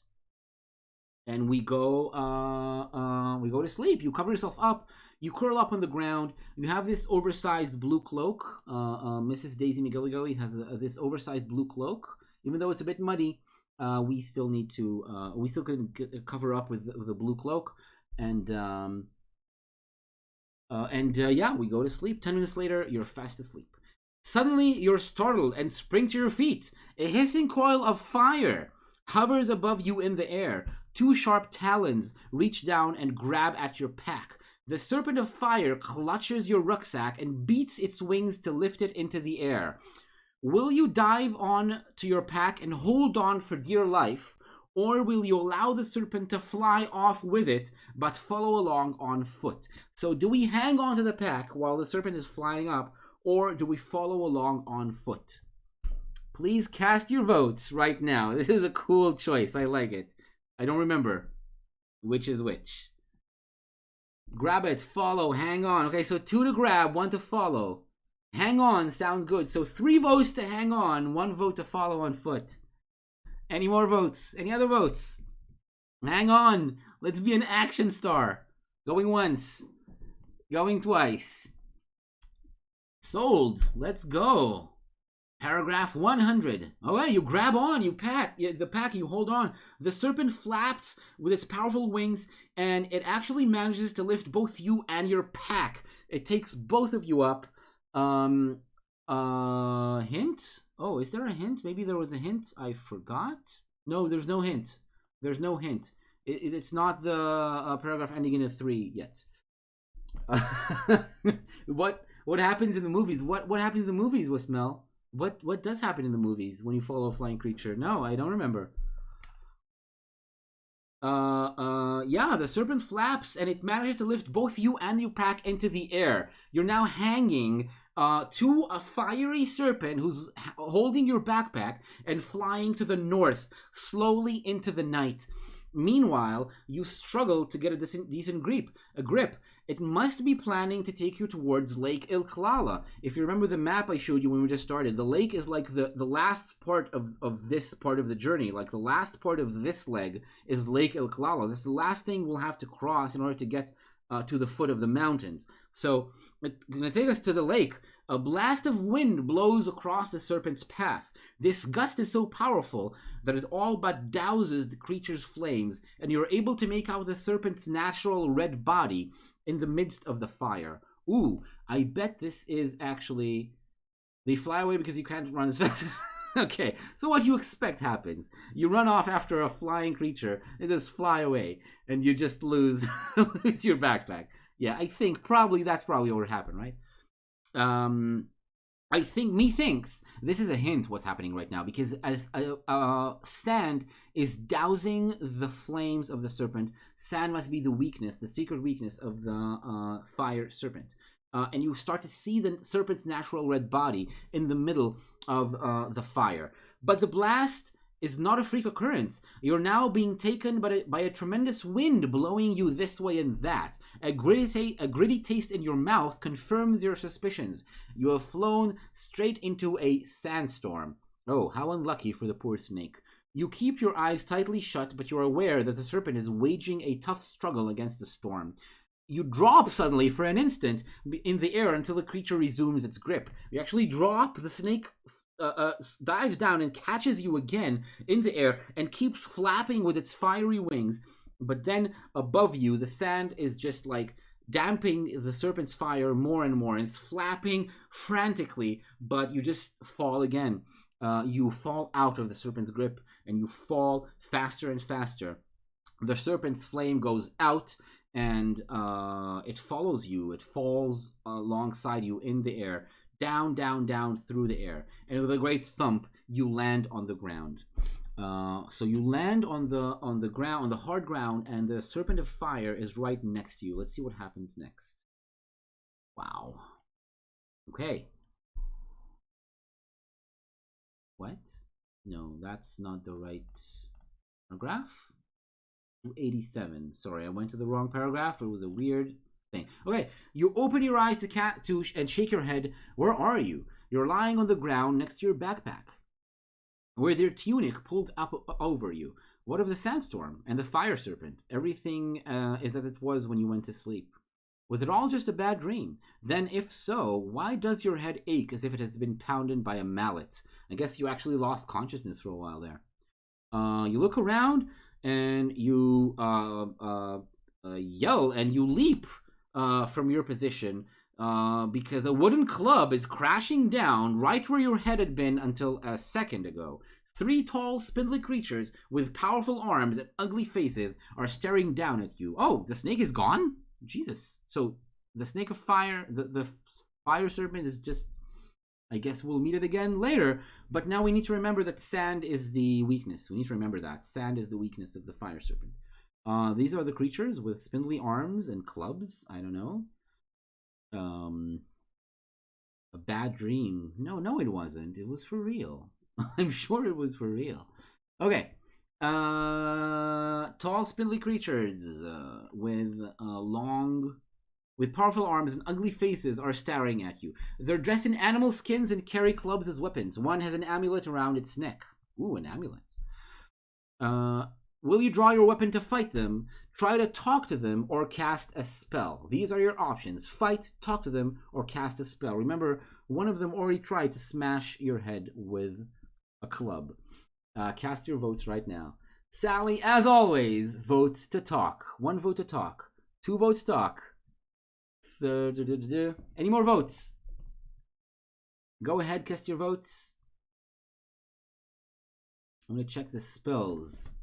I mean, oh, sorry. Yeah, you see the spells. Yeah, I'm sorry. I kind of forgot you can, in this one, you can see the spells in advance. There's the spells. So, Yob, Kid, Gak, Kin, and God. I think God is made up. And I think Gak is scaring them.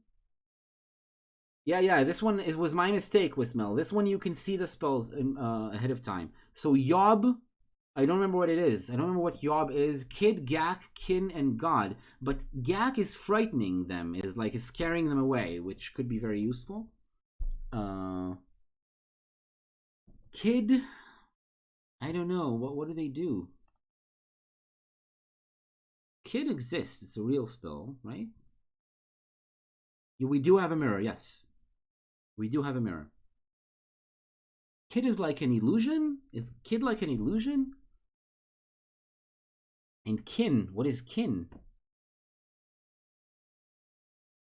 We have the green, we don't have the mask for the fear spell, but we do have the green wig to speak to them, but I don't think the speaking spell is here, right? The speaking spell is Gab? Is it Gab? No. It requires a bone bracelet. We don't have a bone bracelet. No, we don't have a bone bracelet. Oh, God is real. G-O-D, God. An illusion of the enemy with a mirror. Oh, Kin. Okay, so we can cast Kin and cast an illusion. Okay, so cast your votes or your spells. Come on, what do we do? There's already two votes to talk to them. We don't have a face mask, no. We have the mirror. We can cast Kin. What is G-O-D and Y-O-B? What is Yob?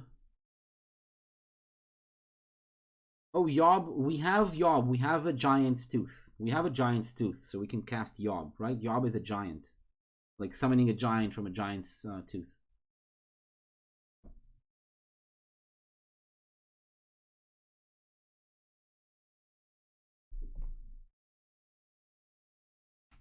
All right, so let's decide which spell we're gonna use. If it's a spell, I want Yob, but there's two votes to talk. So let's a gold jewel. We don't have a gold jewel, do we? No, we don't have a gold jewel at all.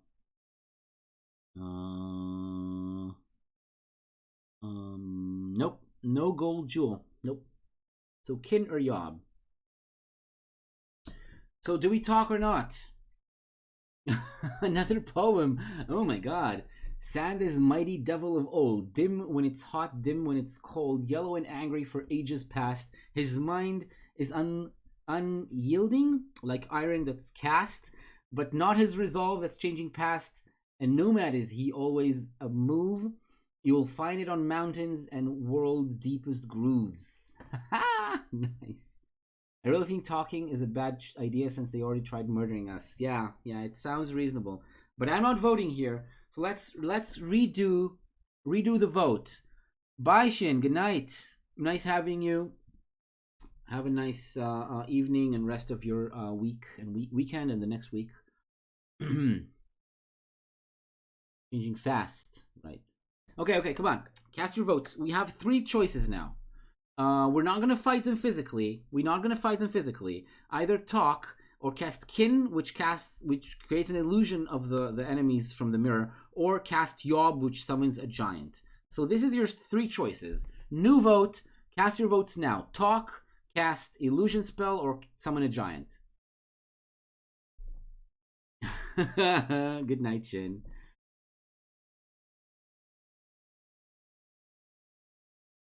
Go ahead, this is your chance to make a difference. Choose one of 3 options. Cast a summoning spell, cast an illusion spell, or try to talk to them. Off as well, but talk. Hadal still wants to talk. Thank you very much, Hadal. King is an illusion, it's a replica of the enemy under your control. Oh, okay, so yeah, like a replica of them. It's a mirror, so it's kind of like feels like an illusion, but it's not really an illusion, I guess. Either of the spells. So Kin. Okay, so Sally votes Kin, Wismel votes one of the spells. So let's say there's 2 votes for Kin, 1 vote talk. Any more votes? Going once. Going twice. Gone. All right, let's do it. We cast Kin. So let's turn off this and go to 344. Okay, deduct 1 stamina point. Do you have a goldback mirror with you? Yes, we do. If you have a goldback mirror, you may hold it up and start to cast your spell. Test your luck. Oh, we need to test our luck for that. Luckily, we have 12 luck. So yeah, so we deduct 1 stamina point. Why is this now huge all of a sudden? Okay. Deduct 1 stamina point down to 8. And now we test our luck, which is an auto success because we have 12 luck plus a lucky talisman. So the luck goes down to 11.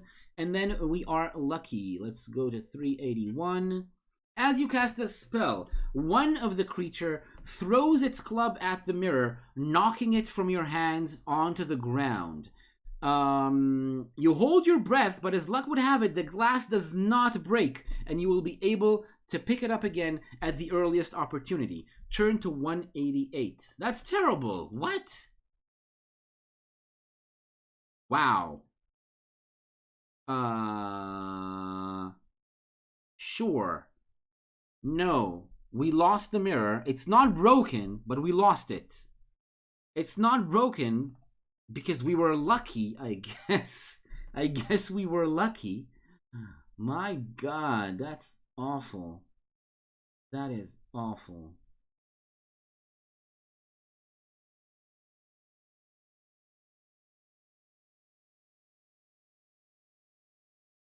If we would, I want to see what happens if we were unlucky. I want to see what happens if we're unlucky. There was this club, the mirror. Yeah, we still get hit by the club, and the mirror breaks, and we still have to fight them. This fight is an insta death. We're done if we fight. There are 3 combatants with 8, 8, and 7 skill. Jesus, 8, 8, and 7. And 7, 6, and 7 stamina, so really it's awful. It's awful. Let's go back to the spells. Let's try to cast Yob and see what happens. 475. Giant's Tooth. Yes, we have a Giant's Tooth.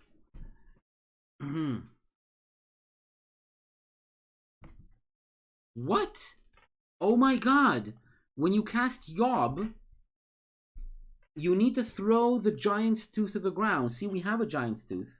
We have a Giant's Tooth, a Giant's Tooth right here. You need to throw this to the ground, and what the book says is the creature grabs the tooth from the dirt and puts it in his pocket. That's what the book says. Look, I'll prove it to you. I'll prove it to you right here. I have a Giant's Tooth. That's 475. If not, blah, blah, blah. If you have a Giant's Tooth, you toss it to the ground. You're about to cast your spell when one of the creatures grabs it from the dirt and puts it in his pocket. It seems to regard your tooth as a valuable object. Draw your weapon and turn to 188, and then we die because we have 6 fucking skill. I can't believe that. I can't believe that. That's terrible. That's terrible. I'm not gonna allow that to happen. Oh my God. I cannot believe the book is doing this to us. This is such an unfair book. This is such an unfair book. What happens when we talk? I have to know. Sally, you're gonna get your wishes. You're wasting your time trying to communicate with these creatures. Their language is little more than a series of grunts. One of the creatures picks up a stone and flings it at you, hitting your arm and causing 2 stamina points of damage. You had better either draw your weapon or cast a spell. No. No. Oh God. Nothing works. Nothing works. I want to check all the spells. I'm going to check all the spells. All the spells.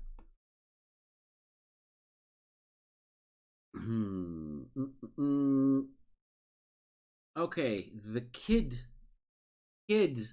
would work. Kid would work with a bracelet of bone, which we don't have. We don't have a bracelet of bone, but that would make us into a horned demon. We cast a spell on us and we turn into a horde demon, and then they're so superstitious they just give us all of their possessions and they go. Oh no. We don't have a bracelet of bone though. So it's only these two spells? That's awful. If we had a mask, let's see. The mask. Black face mask. You hold it up, you cast a spell, it creates fear. And then it reduces their skill by 2. It reduces their attack rolls by 2 for the fight. But that's still, that would bring them to our skill. That would bring them to our skill. 6 and 5 skill. Yeah, it is an evil. I mean, this is an evil paragraph. An evil fight. But I guess the one with the Wraith as well, the Death Wraith. Jesus, God. Oh, God. Terrible, terrible, terrible book. I'm just gonna do, yeah, no legitimate way. We have no legitimate way. I think we just got, either we cheat. So your choice here, I'm gonna let you have a vote again now. But this vote is... oh no, actually it's going too far back. Ah, shit. I wanted to give you... Right, to keep walking through the night, exactly. That's the last choice we made. To keep walking through the night is the last choice we made. Or to follow the Fire Serpent on foot. Also. To follow the Fire Serpent on foot when he took her backpack. Oh god, that's awful. That is terrible. Let's see what happens. Let's go way back. Let's see what happens if we follow the serpent on foot. We follow the serpent on foot.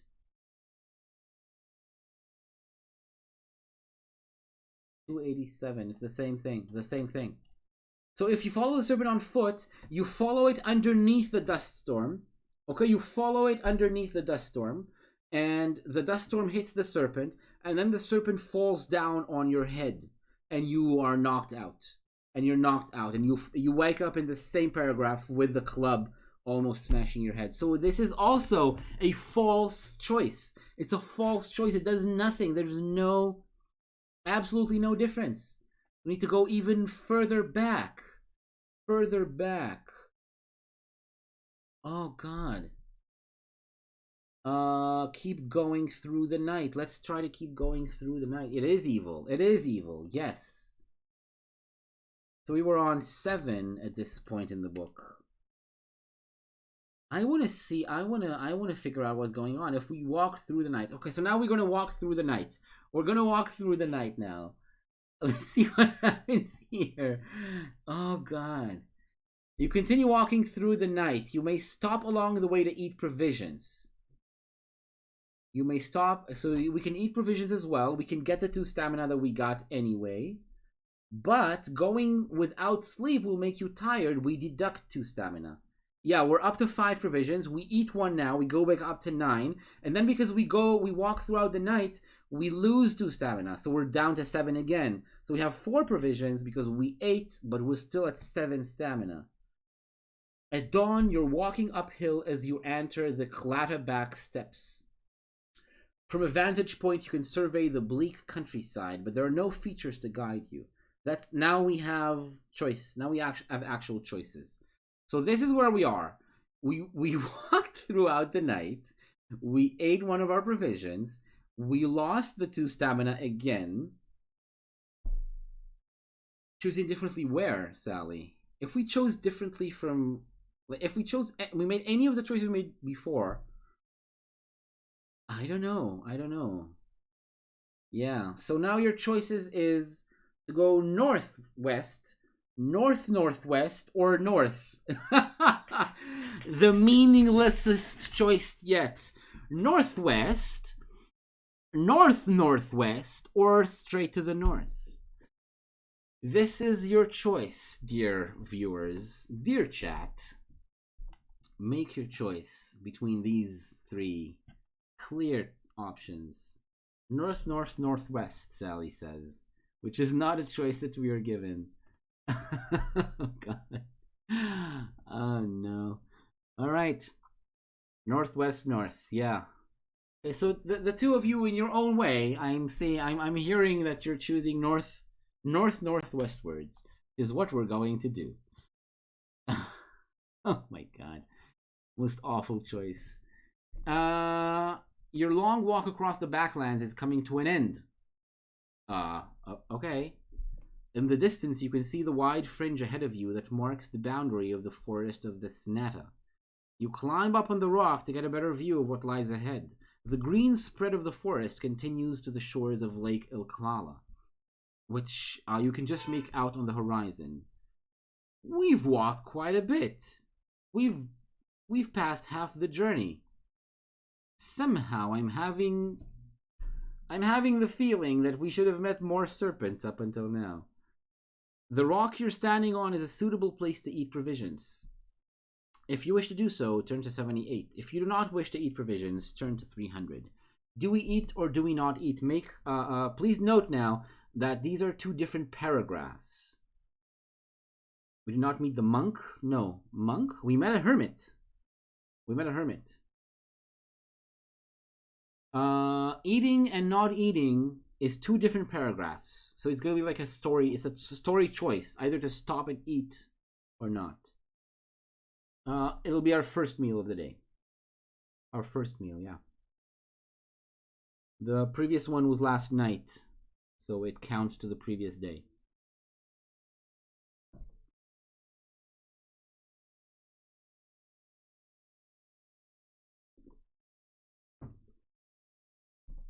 What do we choose? One vote each.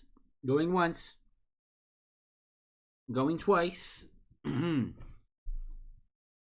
Gone. Okay, we eat. We eat. Okay, we get 2 stamina points, and then, oh. No, it's a false choice as well. We get to the same paragraph anyway. We just get 2 stamina points. But anyway, we've eaten. Lost 1 more provision, down to 3, and we're up to 9 stamina. If we can buy more food along the way... Yeah, I mean, both of you are right. Sally and Wismel, we can't afford either one. As you stand to leave, your foot dislodges a chunk of rock which scuttles down the slope. Halfway down, it stops unnaturally and reverses direction. Yeah, I don't know. You can meet a caravan or a trader. So like traders roaming around. There must be some way to use the gold, right? I'm sure. I hope. The rock stops unnaturally and reverses direction. It rolls towards you, and you watch in amazement as it bumps painfully into your ankle. Deduct 1 stamina point. You reach down to rub it, and as you do so, a rumbling shakes the ground and knocks you off balance. The peak of the rock explodes into the air, erupting like a volcano and spraying stones everywhere. Will you run to try to avoid the falling rocks, or will you cast a spell? Okay, let's look at the spells we have at our disposal.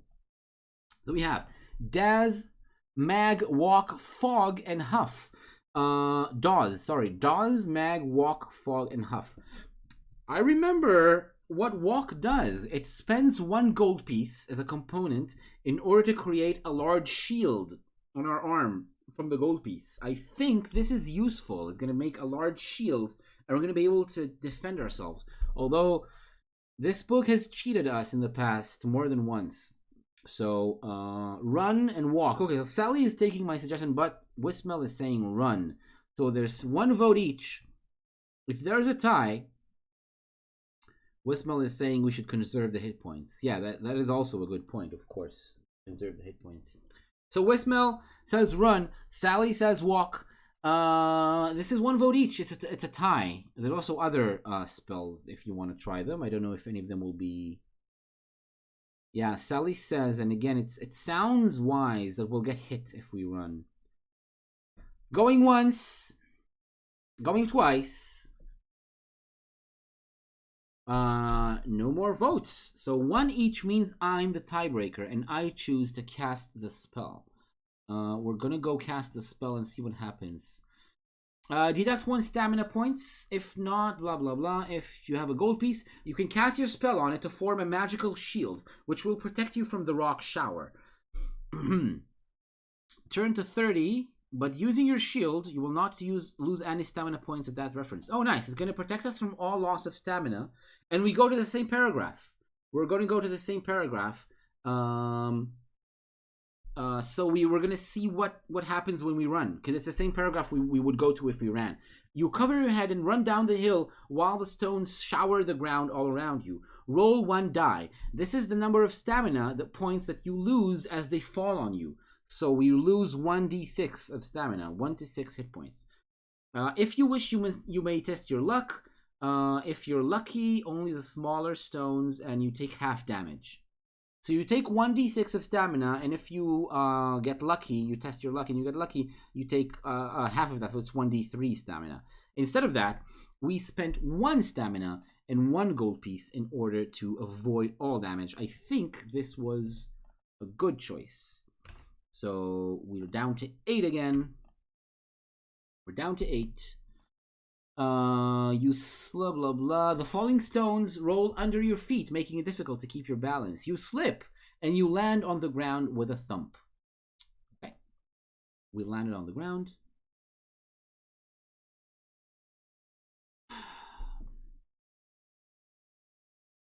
Okay, the thump you were expecting does not quite happen. Sally, chat as often as you want. Go right ahead. There's no cooldown in this chat right now. The thump you were expecting does not quite happen. Instead, your heart flutters as the short fall you anticipated lasts longer than it should. Ooh, something's going down. The ground below you has opened up, and you have fallen into a pit resembling, perhaps appropriately, a freshly dug grave. But your landing is soft, and you lift yourself back on your feet. The pit is around 9 feet deep, and you may just about to be able to jump up and grab the edge to pull yourself up. As you are considering what to do, a creaking sound below puts you on your guard. The earth shakes in the center of the pit, and a rocky protrusion breaks through the surface. You stare at the smooth-faced rock and step backwards as a hissing sound comes from it. Ooh, I know which snake this is. The rock is boiling hot. In a panic, you jump up to grab the rim of the pit and haul yourself out. Your fingers catch the edge, but as you pull yourself out, something bites your hand. Wow. We can jump 9 feet straight up. We are a frog. I think 9 feet means we can just jump and grab with our arms, with our hands, you know? You jump. If it's 9 feet, you can just like jump real hard and grab with your tips of your fingers, and then you pull yourself up just barely. And then you do that, you get bit. Something bites you from above, from ground level. This is not a serious wound. It causes 1 stamina point of damage and makes you lose your grip. Okay, so we lose our grip, we don't manage to climb out, and we lose 1 more stamina. Jesus God. Down to 7. What will your next move be? Will you try again to lift yourself out of the pit? Try again to climb out of the pit. Wait to see what happens. Just wait to see what happens. Or cast a spell. And this is the list of spells. I cry. These are our choices to cry.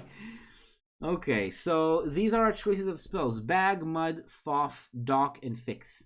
Lift ourselves out of the pit, wait to see what happens in the pit, or cast a spell. Bag, mud, foff, dock, and fix. Bag, I don't remember what it is. Don't remember if it's even real. Don't know if bag is real. Mud. Yeah, mud turns the ground into mud, but it might still be useful. I don't know. Fix, I don't know, it fixes things. Dock is a healing spell. And we have the Blimbery juice to cast the healing spell, but I don't know.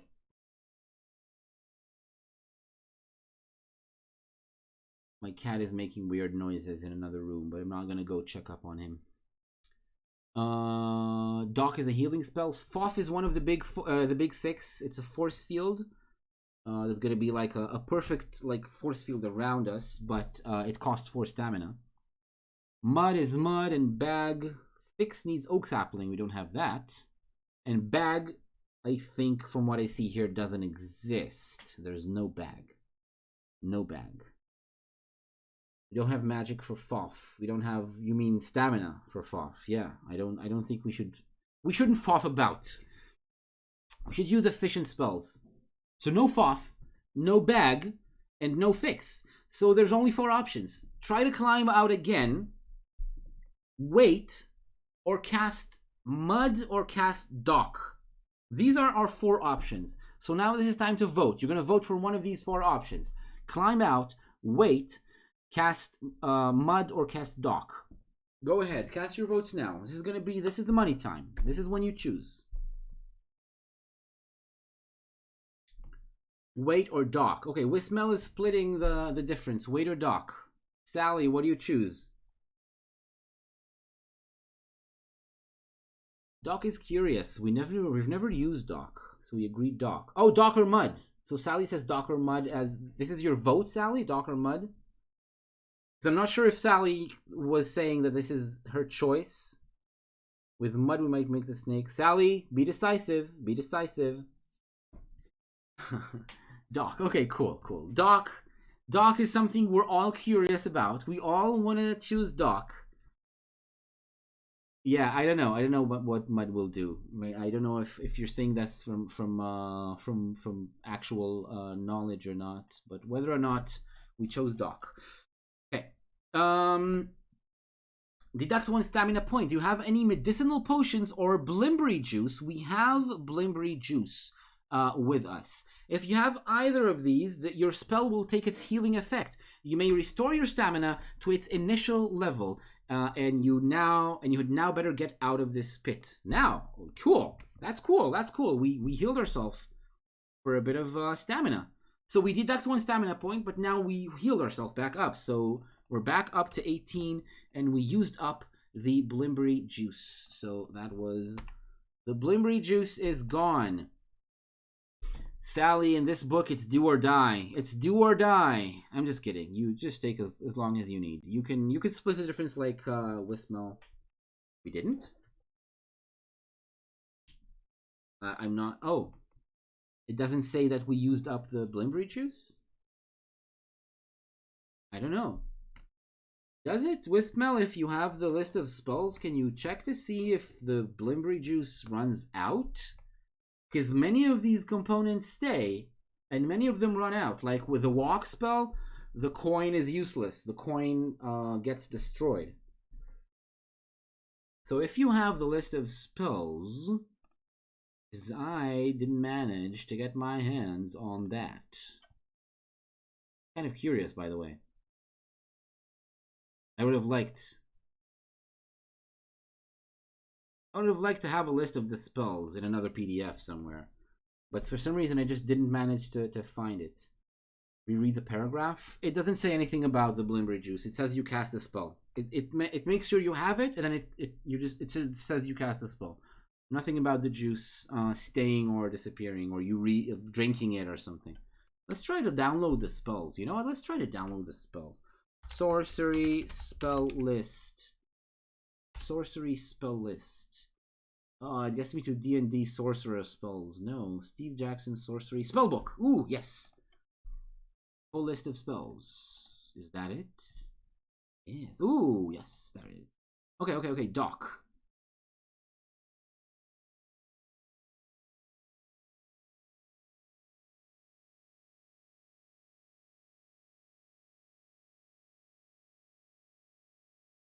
Click that link.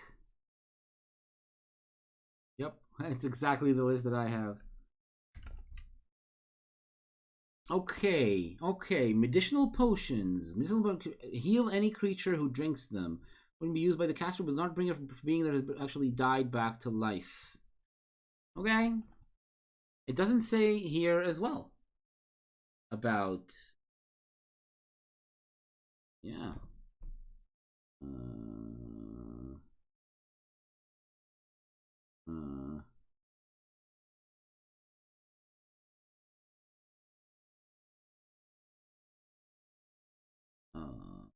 Okay.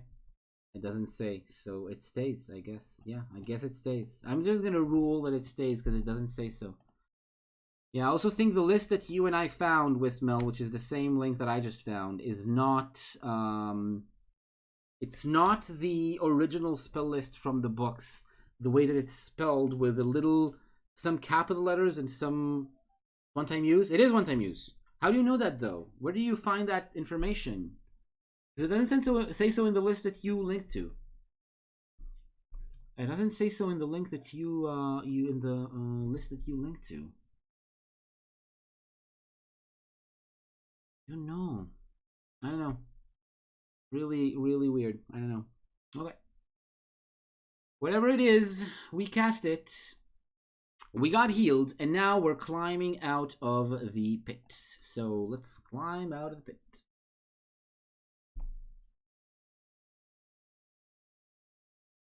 Okay. You drink it, it's gone. I guess.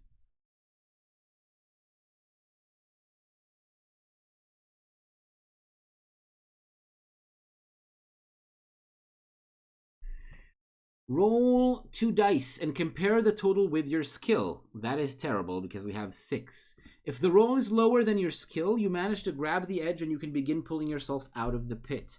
Whatever it was on the rim of the pit will still be there, but if it bites you, you may take this time. You may this time bear with the pain until you reach the top. Test your luck. If you're lucky, the creature bites only one hand, but if you're unlucky, it bites both. Eventually, you climb up onto the surface. Wait. If the roll is lower than your skill, we climb out. If we...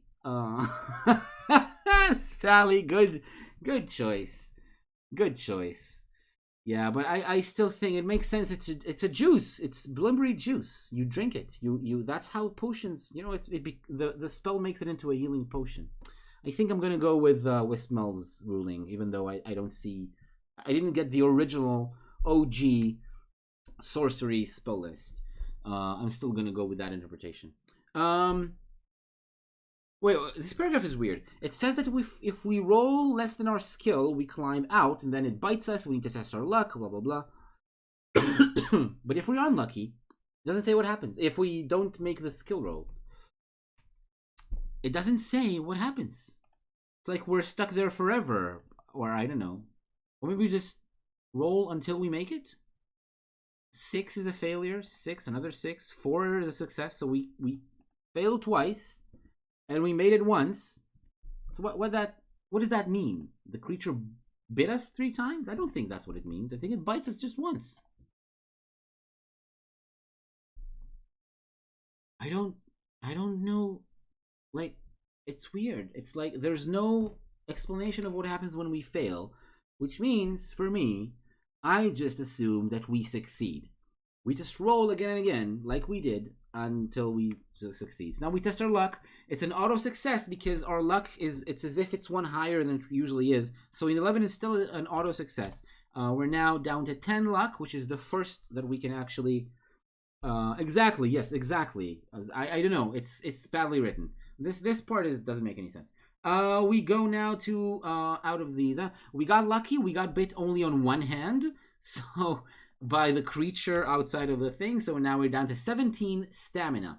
And now we have reached paragraph 43. Notice it ends with a 3.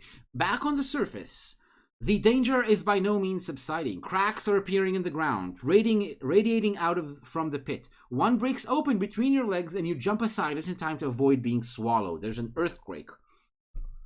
A large boulder on the top of the hill is teetering on the point of rolling down towards you. And if that wasn't enough, a small green snake is wrapping itself up around your ankle and preparing to bite you. Okay, so before these choices, we're going to go to paragraph 29. Because there's going to be a hint there. There's going to be some information.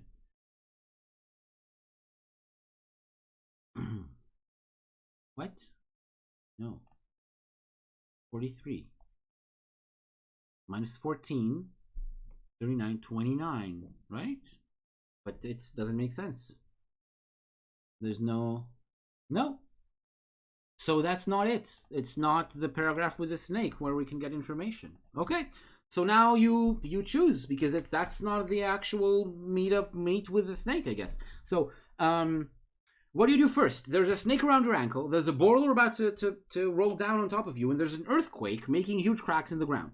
What do? Try to find a safe area from the cracking ground. Try to push the boulder off in a different direction. Oh, you're close enough to the boulder, apparently. Try to push it off, or get rid of the snake. Okay? So run away from the earthquake, the cracks in the ground, push the boulder, or get rid of the snake. Make your choice right now. Ding, ding, ding, ding, ding, ding, ding. I should get a game show music.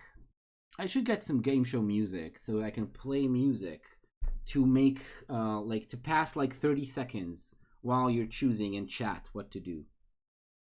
30 seconds sounds like a long time if you do nothing but just sit in silence. But if there's a nice music, it not only fills the time. Run. 2 votes run. Hey, Miel Sharf. Nice to see ya. 2 votes run, 1 vote get rid of the snake. Sure, yeah, we're gonna run. Run from the cracking ground. Go there. You spring to the left. There's another crack. You spring over it. You're a frog, so you can spring very well. As you do so, the snake dips in its fangs, causing you to wince in pain and land awkwardly on your ankle. Lose 2 stamina points. God damn. You had better rid yourself of this little pest. You have to rid yourself of the snake first. Now we go to 263. Again, a paragraph ending in 3. So this is going to be the actual meet with the snake. But on our way there, we just lost 2 stamina randomly again. Okay. You reach down, you grab the creature, it darts at you to bite your hand, but you manage to swat it to the ground. Only then you see the snake as it really is. As it lies on the ground, its skin splits. From within, a dark brown serpent emerges. So it's like a regular green snake. Well, it was wrapped around your leg. You put it down, you swat it down to the ground, it becomes a big brown serpent. As if in some sort of reaction to its exposure. Oh, let's ban some dudes. Come on. Go away. Thank you. As if in reaction to its exposure to the air, the earth serpent grows rapidly before your eyes. It unfurls great wings and coils up before you, hissing menacingly. How will you fight it? With a spell, with your weapon, or with your bare hands? Wow, you have an option to fight it with your bare hands. So, okay. So these are the spells. You don't see all the spells. Let's zoom out. Okay, now we can see all the spells. Dumb, Huff, Dawes, Nap, and Zen. I don't remember Zen as even being a spell, or maybe it is. And then there's fighting it with your weapon, which is never a choice for us, or fighting it with your bare hands. Now, I kind of remember the secret weakness of the earth serpents. The secret weakness of the earth serpent is that it has to touch the earth to be strong and powerful. Right? It has to touch the earth. It's not its exposure to the air. That's a red herring. It's the fact that you swatted it to the ground, the fact that you put it on the ground that made it grow. So you have to disconnect it from the earth. This is what you need to do. So now, which spell do you cast? Dumb, Huff, Dawes, Nap, or Zen? Or do you fight it with your weapon or with your bare hands? Make your choice. This is your time. Huff. 2 votes Huff. What is Huff, though? I mean, Huff exists, I guess, right? Yeah, Huff exists. And both of you say Huff. 3 votes Huff. Let's cast Huff. Is it a wind? Huff? What is Huff? 351. Deduct 1 stamina point. Do you have a Galehorn with you? We have a Galehorn. Oh my god. We have the Galehorn. Thank you for allowing me this moment of joyful surprise. I now know what the Galehorn does. Oh, nice. If you have a Galehorn, you may cast your spell and blow the horn. A tremendous gust of air blasts from the horn, which catches the serpent's wings and lifts it into the air. If this serpent needs to stay on the ground, why oh why does it have wings? But I guess it's to our advantage now. It lifts it off the ground. Okay, we deduct 1 stamina point. Let's take away the book. Let's take away 1 stamina point. We're down to 14. Still a healthy 14, relatively. 127. The serpent roars and hisses as you lift it into the air. But once off the ground, its powers are lost. The living earth settles, and the serpent itself shrinks once more to the size of the small snake. Grabbing it by the neck, it's an easy matter for you to destroy the beast. They are digging wings for digging through earth like a belay, like the land shark. Oh my god. God, you just destroy it. You just destroy it. That's awesome. Oh, I love that. I absolutely love that. Nice. As the serpent's power dies, so does the living earth. Everything is now still. You may rest for a short while to catch your breath, then set off again towards the forest. Oh shit, we forgot the hint. We need to get the information. No. I'm gonna get the information. I don't care that we forgot. I'm gonna get the information first. 263 means we get to 249. All right. Okay. Yes. We use the ring. We remembered to use the ring. We remembered. The earth serpent spies the ring. Enemy of Mampang, it hisses at you. I vote next time you sing in game show music until the decision is made. Oh god, I will. If you really want to, I will. But I want to find some music to play nice music. Okay, Tonight I'm gonna sing. I'm gonna sing for 30 seconds every time. Enemy of Mampang, it hisses at you. You have found the Serpent Ring. Then, as our gods decree, I must tell you this. Offer no gold to Valignia if you value your life. Okay, offer no gold to Valignia. I'll write that down. Offer no gold to Valignia. Sounds like a disease. It sounds like the name of a disease. Offer no gold to Valignia if you value your life. But this knowledge will do you no good. Here is another offering. And the serpent darts out at you and narrowly misses, striking your arm. Okay. So now we get back to the thread. We killed the serpent. We cast with a Gilehorn. We're super happy. I found out what the Gilehorn does. And we got some useful information. We killed 2 serpents. 2 serpents out of 7. I'm guessing we missed at least one. on the way, but Valenia, like the Greek N, Valenia. Offer no gold to Valenia. Sounds kind of Russian.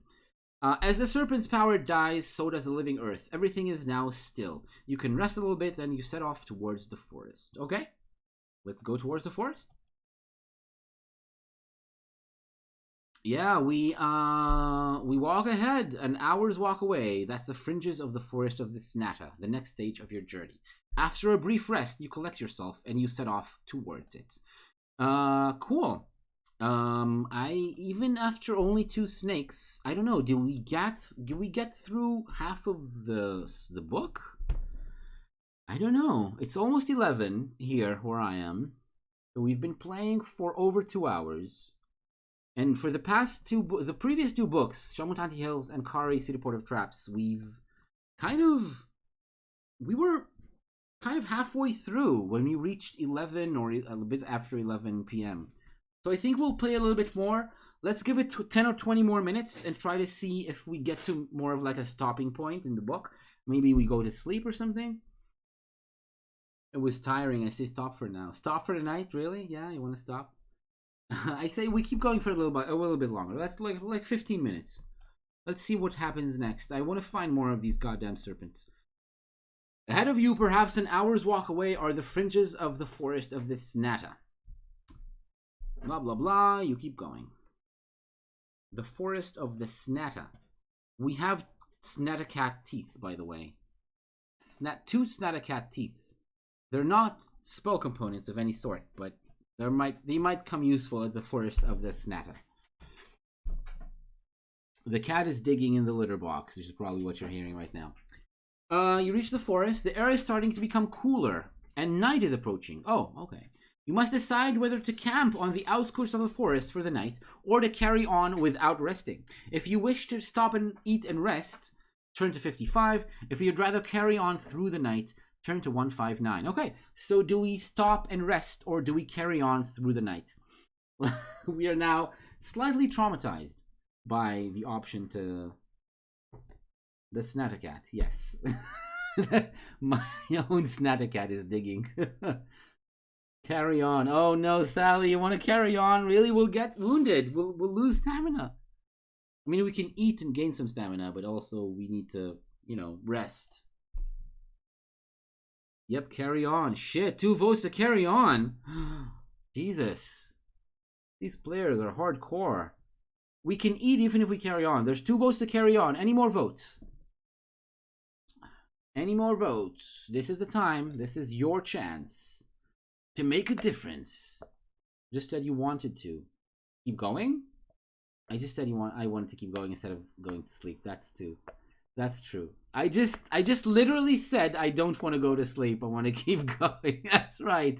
I guess I'm voting to keep going as well. And Wismel is traumatized, rightfully so, by the last time in this goddamn book we tried to go to sleep. So we're going. We're going.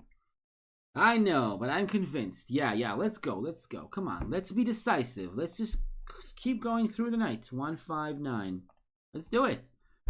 You're going as slow as you pick your way through the forest in the dark. You begin by following a trail, but it's difficult to see in the moonless night, and you soon lose the path. You may stop along the way to eat provisions. If you have not eaten during the day, you must lose 3 stamina points. So we've eaten during the day. We've eaten already today. We can eat 1 more provision to get 1 more stamina. That's our choice. Do we eat or not eat? Because the second meal of the day just gives us 1 more stamina. So that's your vote right now. I'm going to read my paragraph while you're doing that.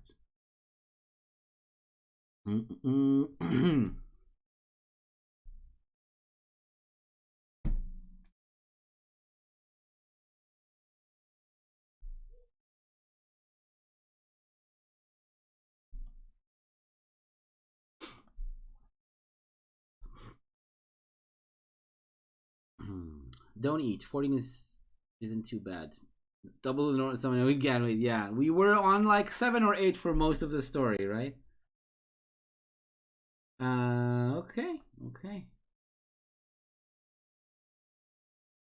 Okay, so basically what the paragraph says is the same it said the last time. We are on 14. We stay on 14. We lose 2 because we didn't sleep. We already ate, Wismel. We're not going to go down to 11 because we're not starving. We ate today. But we are going down to 12 because we didn't sleep throughout the night. So we're now on 12 stamina. Slowly losing stamina. And now we're going after we went over the night. We just walked throughout and didn't sleep. And we're now on a path. While you were voting, I'll reveal that I went ahead a little bit. A little bit of reconnaissance. We lose because we didn't sleep, Miel Sharf. We chose to walk throughout the night, and I'll do a little reconnaissance, and I'll tell you. I did a little reconnaissance, and I'll tell you that I read ahead a little bit with the other choice if we did spend the night, so we wouldn't lose the 2 stamina because we would have slept, right, if we stopped at the outskirts of the forest and we slept. But we would have more choices of where to go, and also we would get to the same paragraph, right? So now we're in paragraph 13. So we would have 3 paths to go on, and one of them was for 13. Right, so if we made this, we could have made 2 other choices to turn to 2 other paths, which we kind of missed because we walked in the night when we couldn't really see the path we were on.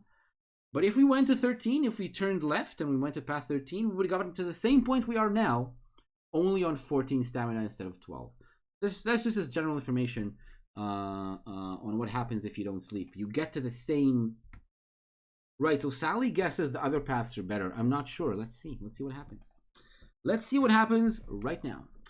As the sun climbs into the sky, the walk through the woods is a pleasant trip. Oh, suddenly it becomes pleasant now that there's a sun in the sky. It's not dark and scary anymore. There's strange trees and bushes that are lining the path, and every so often you catch a glimpse of a bird singing in the branches. There may be some useful gatherings along the way. Useful gatherings? Of what? I don't know what they mean gathers along the way, but maybe there's some useful gatherings of gnomes in the forest, maybe. You pass and may take with you any of the following. But for each thing that you take, you will have to leave behind one of your current possessions. Oh, we can replace some stuff. But now, I will have you know that we have a large backpack. Feast your eyes on our list of equipment. A large backpack right here means, and we gambled for it. We won it in a game in Khare. A large backpack means that whenever the game tells us that we need to replace equipment, whenever you pick something up, we need to put something back, we don't have to put anything back. We can just take the stuff. Just take the stuff and keep it with us. So now we can take all of the things that the game lets us take. So, let's see. We get 5 small pebbles, a handful of green leathery leaves with 6 lobes. Wow, okay, that's a mouthful. 5 small pebbles, that's a spell component. Small green leaves with small leathery green leaves with 6 lobes. Right? It's not small, it's a handful of leathery green leaves with 6 lobes. Yes, I'm gonna take totally everything. Some sand. Ooh, sand is good. It's another spell component. Enough nuts and berries for 2 meals. Nuts and berries, just like Sit Still Behave predicted. So 2 more meals. I'm gonna add 2 more provisions, up to 5. That's awesome. Some sand. Very useful equipment. Stone dust. More stone dust. Now have two helpings of stone dust. And feathers from a yellow bird. Feathers from a yellow bird. I have no idea if that's useful or not at all. I mean, it has to be useful in some way. I don't remember how and whether or not it's like a spell component. Eat the sand! Yes, we'll eat the sand. We'll cast a spell on ourselves. Okay, cool. Nice. Good start of the day. That's portentous, I think. When you have decided and made your adjustments, turn to 117. Let's go to 117. No adjustments needed. We just took everything. Further along the path, you stop as a red-colored snake slides across the path. Ooh, a red-colored snake, yes. It sees you and stops. The 2 of you stare at each other. You stare at the snake for a few seconds, and the snake resumes its journey. Do you wish to leave the path and follow the snake, or will you press on with your own journey? Tell me, dear chat, do we follow the snake, or do we continue on our journey? Please tell me what you choose. Follow. Music.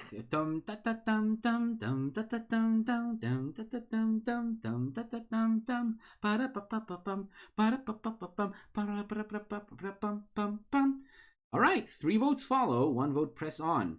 Of course we follow, because that's one of the serpents. We need to kill the serpents. Remember I said the more of the serpents we kill, even if we know for a fact we missed some of them, so we're not going to get the bonus of killing all 7 serpents.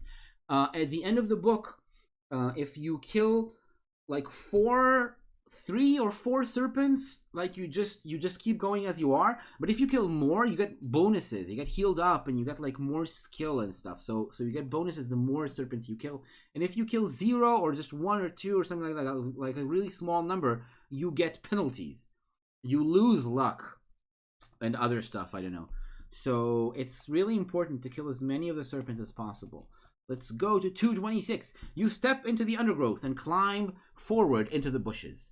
A flash of red ahead assures you that you are heading in the right direction, but the snake seems to be moving a little slower than it could. almost if it wants you to follow it. It stops at the foot of a tree and coils around the trunk. You watch it. You watch as it slithers up the trunk into the branches. Its head drops down from the foliage to look for you. Do you walk up to the tree, ready for danger, or are you convinced that there is nothing particularly interesting about the snake, so you may as well head back to the path? We've already made that choice. I'm not going to even ask you. Jungle Book. Yes. Its eyes flash in many colors. You approach the tree and stare up into the branches, searching for the snake. You catch a glimpse of red. Something is not quite right. A thick red band that you see there could not possibly belong to the small snake. It's larger than it was. Then it suddenly, without warning, bursts into flame. My light just went off. What the hell just happened? See how I'm suddenly darker? What is going on? Oh my god.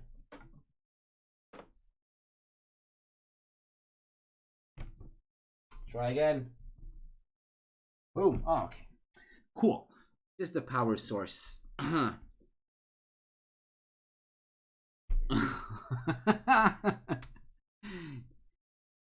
Yes, of course, we have sand.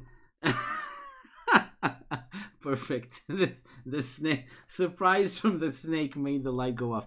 Okay. Before you can take evasive action, flames lick at you. You cannot stop yourself crying out as the fire singes your hair and eyebrows. Roll 1 die. A roll of 1 to 4 indicates the singeing damage. Deduct this number of stamina points. A roll of 5 or 6 affects your eyes. Oh shit, deducts 3 stamina points and 1 skill point. Oh god, okay, let's roll low, please. Please, 3. Okay, we lost 3 stamina. We're down to 9 with having done almost nothing. Down to 9 stamina already this day. Just as suddenly as it began, the fire goes out, leaving a badly charred tree. The burnt foliage allows you to see up into the branches, where the snake is looking down at you. It has grown tenfold in size, and its 2 wings are folded on its back. Its sly eyes are watching as if it were deciding its next trap. Will you draw your weapon and climb the tree to face it? Will you cast a spell, or do you have something else in mind? Before you cast your votes, take a look at the snake. There's the serpent.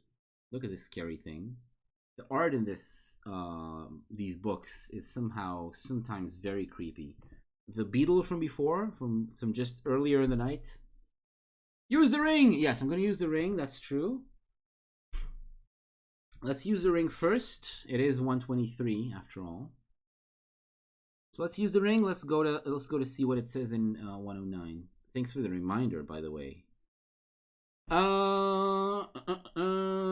You have rightly deduced that this is one of the serpents. Calling to it in the branches, you hold up the ring. The serpent coils and hisses at you.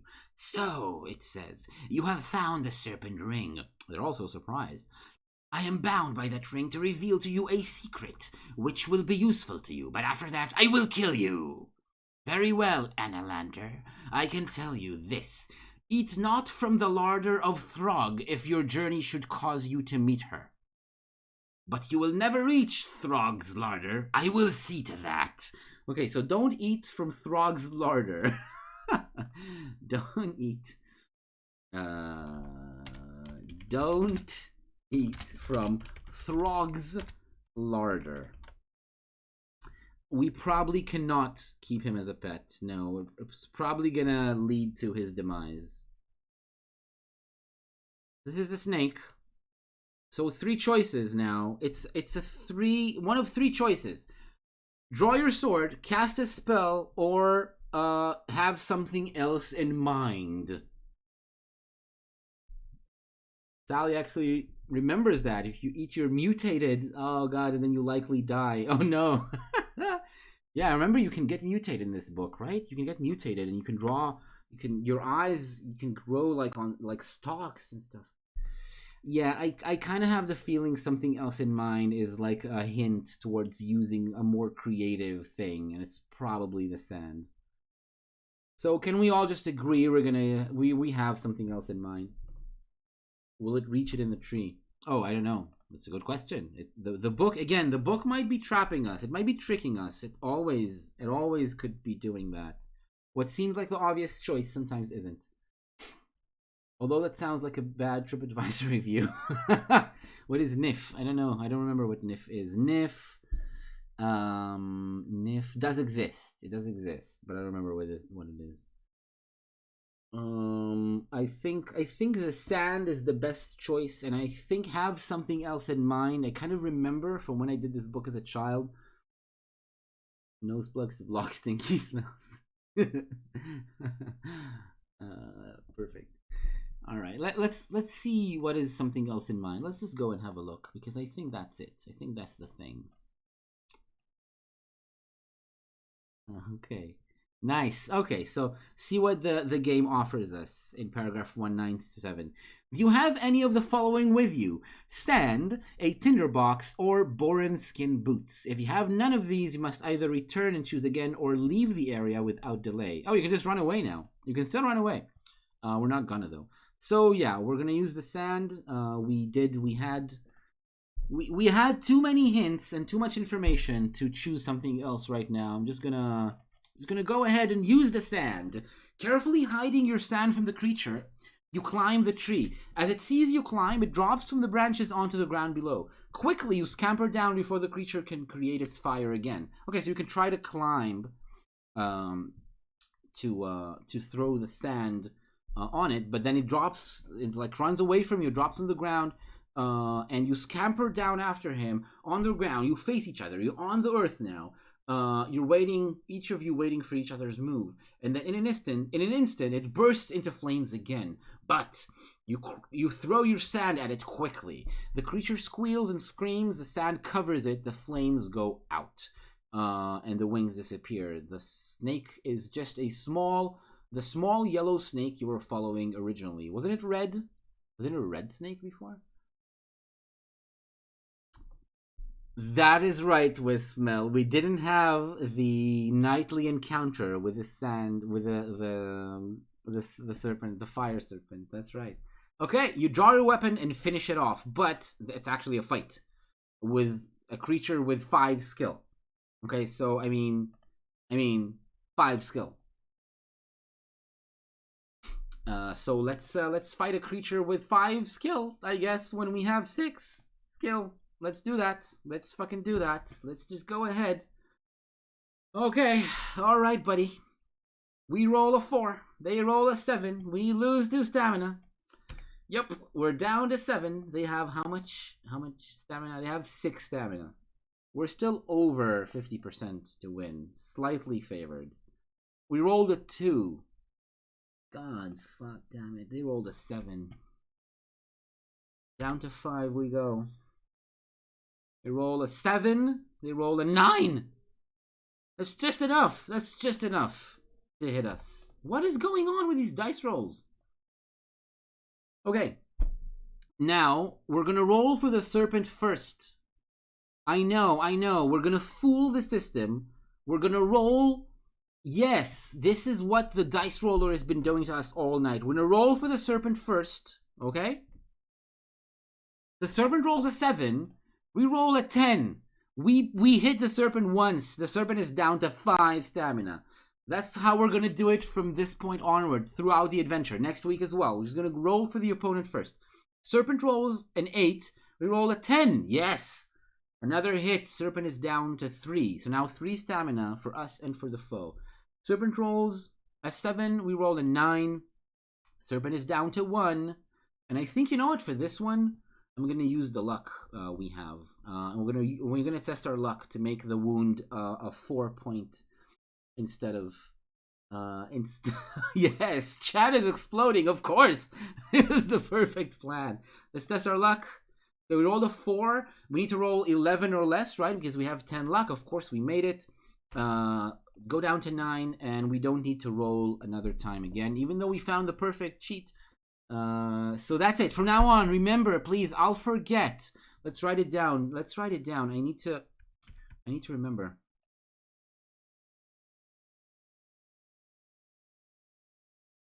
Roll for opponents first. This is a very important reminder. It's going to be right here next to the stamina and skill. Just in order for us to not forget. Okay. All right. We beat the Fire Serpent. It's been high roll first just 1 or 2 times. It's, yes, almost always. Almost always. Terrible, terrible. We kill the snake. 306? That's the same thing. And we just got back to the trail. Oh, shit. No loot. Oh, man. I was expecting loot. I thought I remembered each snake gave us loot, but the earth and the fire serpents didn't give us any loot at all. Okay. We go back to the trail. We follow it until we reach a fork. Will you take the left fork or the right fork? Okay. And we had this idea earlier. We have one without cheating. Yeah. We could have won some of the fights before, probably. Do we take the left fork or the right fork? I think this is the point where we're going to stop. I'm gonna write down that we're in paragraph 306. It's after the third serpent.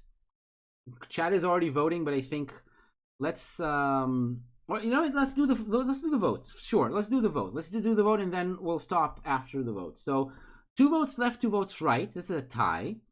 Sit still, behave if you want to be tiebreaker and vote left or right.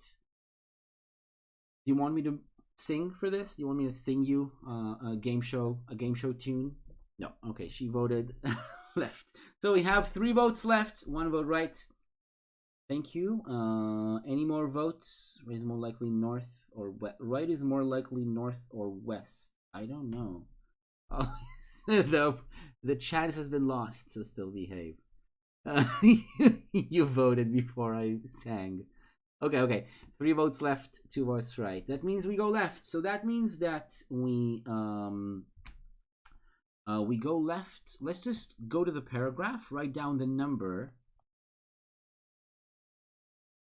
244. Okay, cool. And we will continue next week. I want to say thank you so much for everyone who joined. Good group today. Nice. A lot of people were here. A lot of people here right now. I'll remind you, this is the Seven Serpents, 3 out of 4 books. I suspect we'll finish next week. If you want to see the ending of the Seven Serpents, next Saturday night is probably going to be the ending. We start at 1:30 p.m. Eastern Time, 6:30 GMT, 7:30 Central European Time, 8:30 Israel Time. This is when we start. We killed 3 out of 7 snakes. It's very nice. It is. I think. Yes. I think we're on the right trail. I suspect we might have missed some. Maybe we haven't. Maybe we've killed all 3 we could have by now, and that would be awesome if that happens. Wismel, cancel D&D game. Oh, I know all about that. Okay, cool. If it ever cancels in the future, we'll be here. I'm going to play the Crown of Kings after. So 2 weeks from now, we'll be doing the Crown of Kings. And then Crown of Kings is probably going to take 2 or 3 weeks because it's longer than the other books. So I suspect for the next good month, we're still going to be doing these. Every Saturday night, same hour, 8:30 Israel, 6:30 GMT, 1:30 Eastern. And on Mondays, anyone who's free here on Mondays doesn't have their own roleplay sessions or anything else. Same hour every night, 6:30 GMT, 8:30 Israel time. We play Questers of Yalpalor, which is an improvised comedy fantasy game. It's me as game master and 4 actors and improvisers who are there to create chaos in the game and play their characters, but mostly to create chaos. It's a very funny offbeat game, and I recommend you come watch us if you want to on Monday nights. Every Monday playing Quest of the Apple, or every Saturday running a role-playing game or choose your own adventure game to you in chat. Hope to see you in the future. Thank you very much for joining tonight. It was a lot of fun. Sit Still Behave is recruiting people from chat for the Monday game. That's awesome. See ya. Thank you very much. It was awesome. Until next time, have a nice night. Stay safe and play hard. Bye bye, everyone.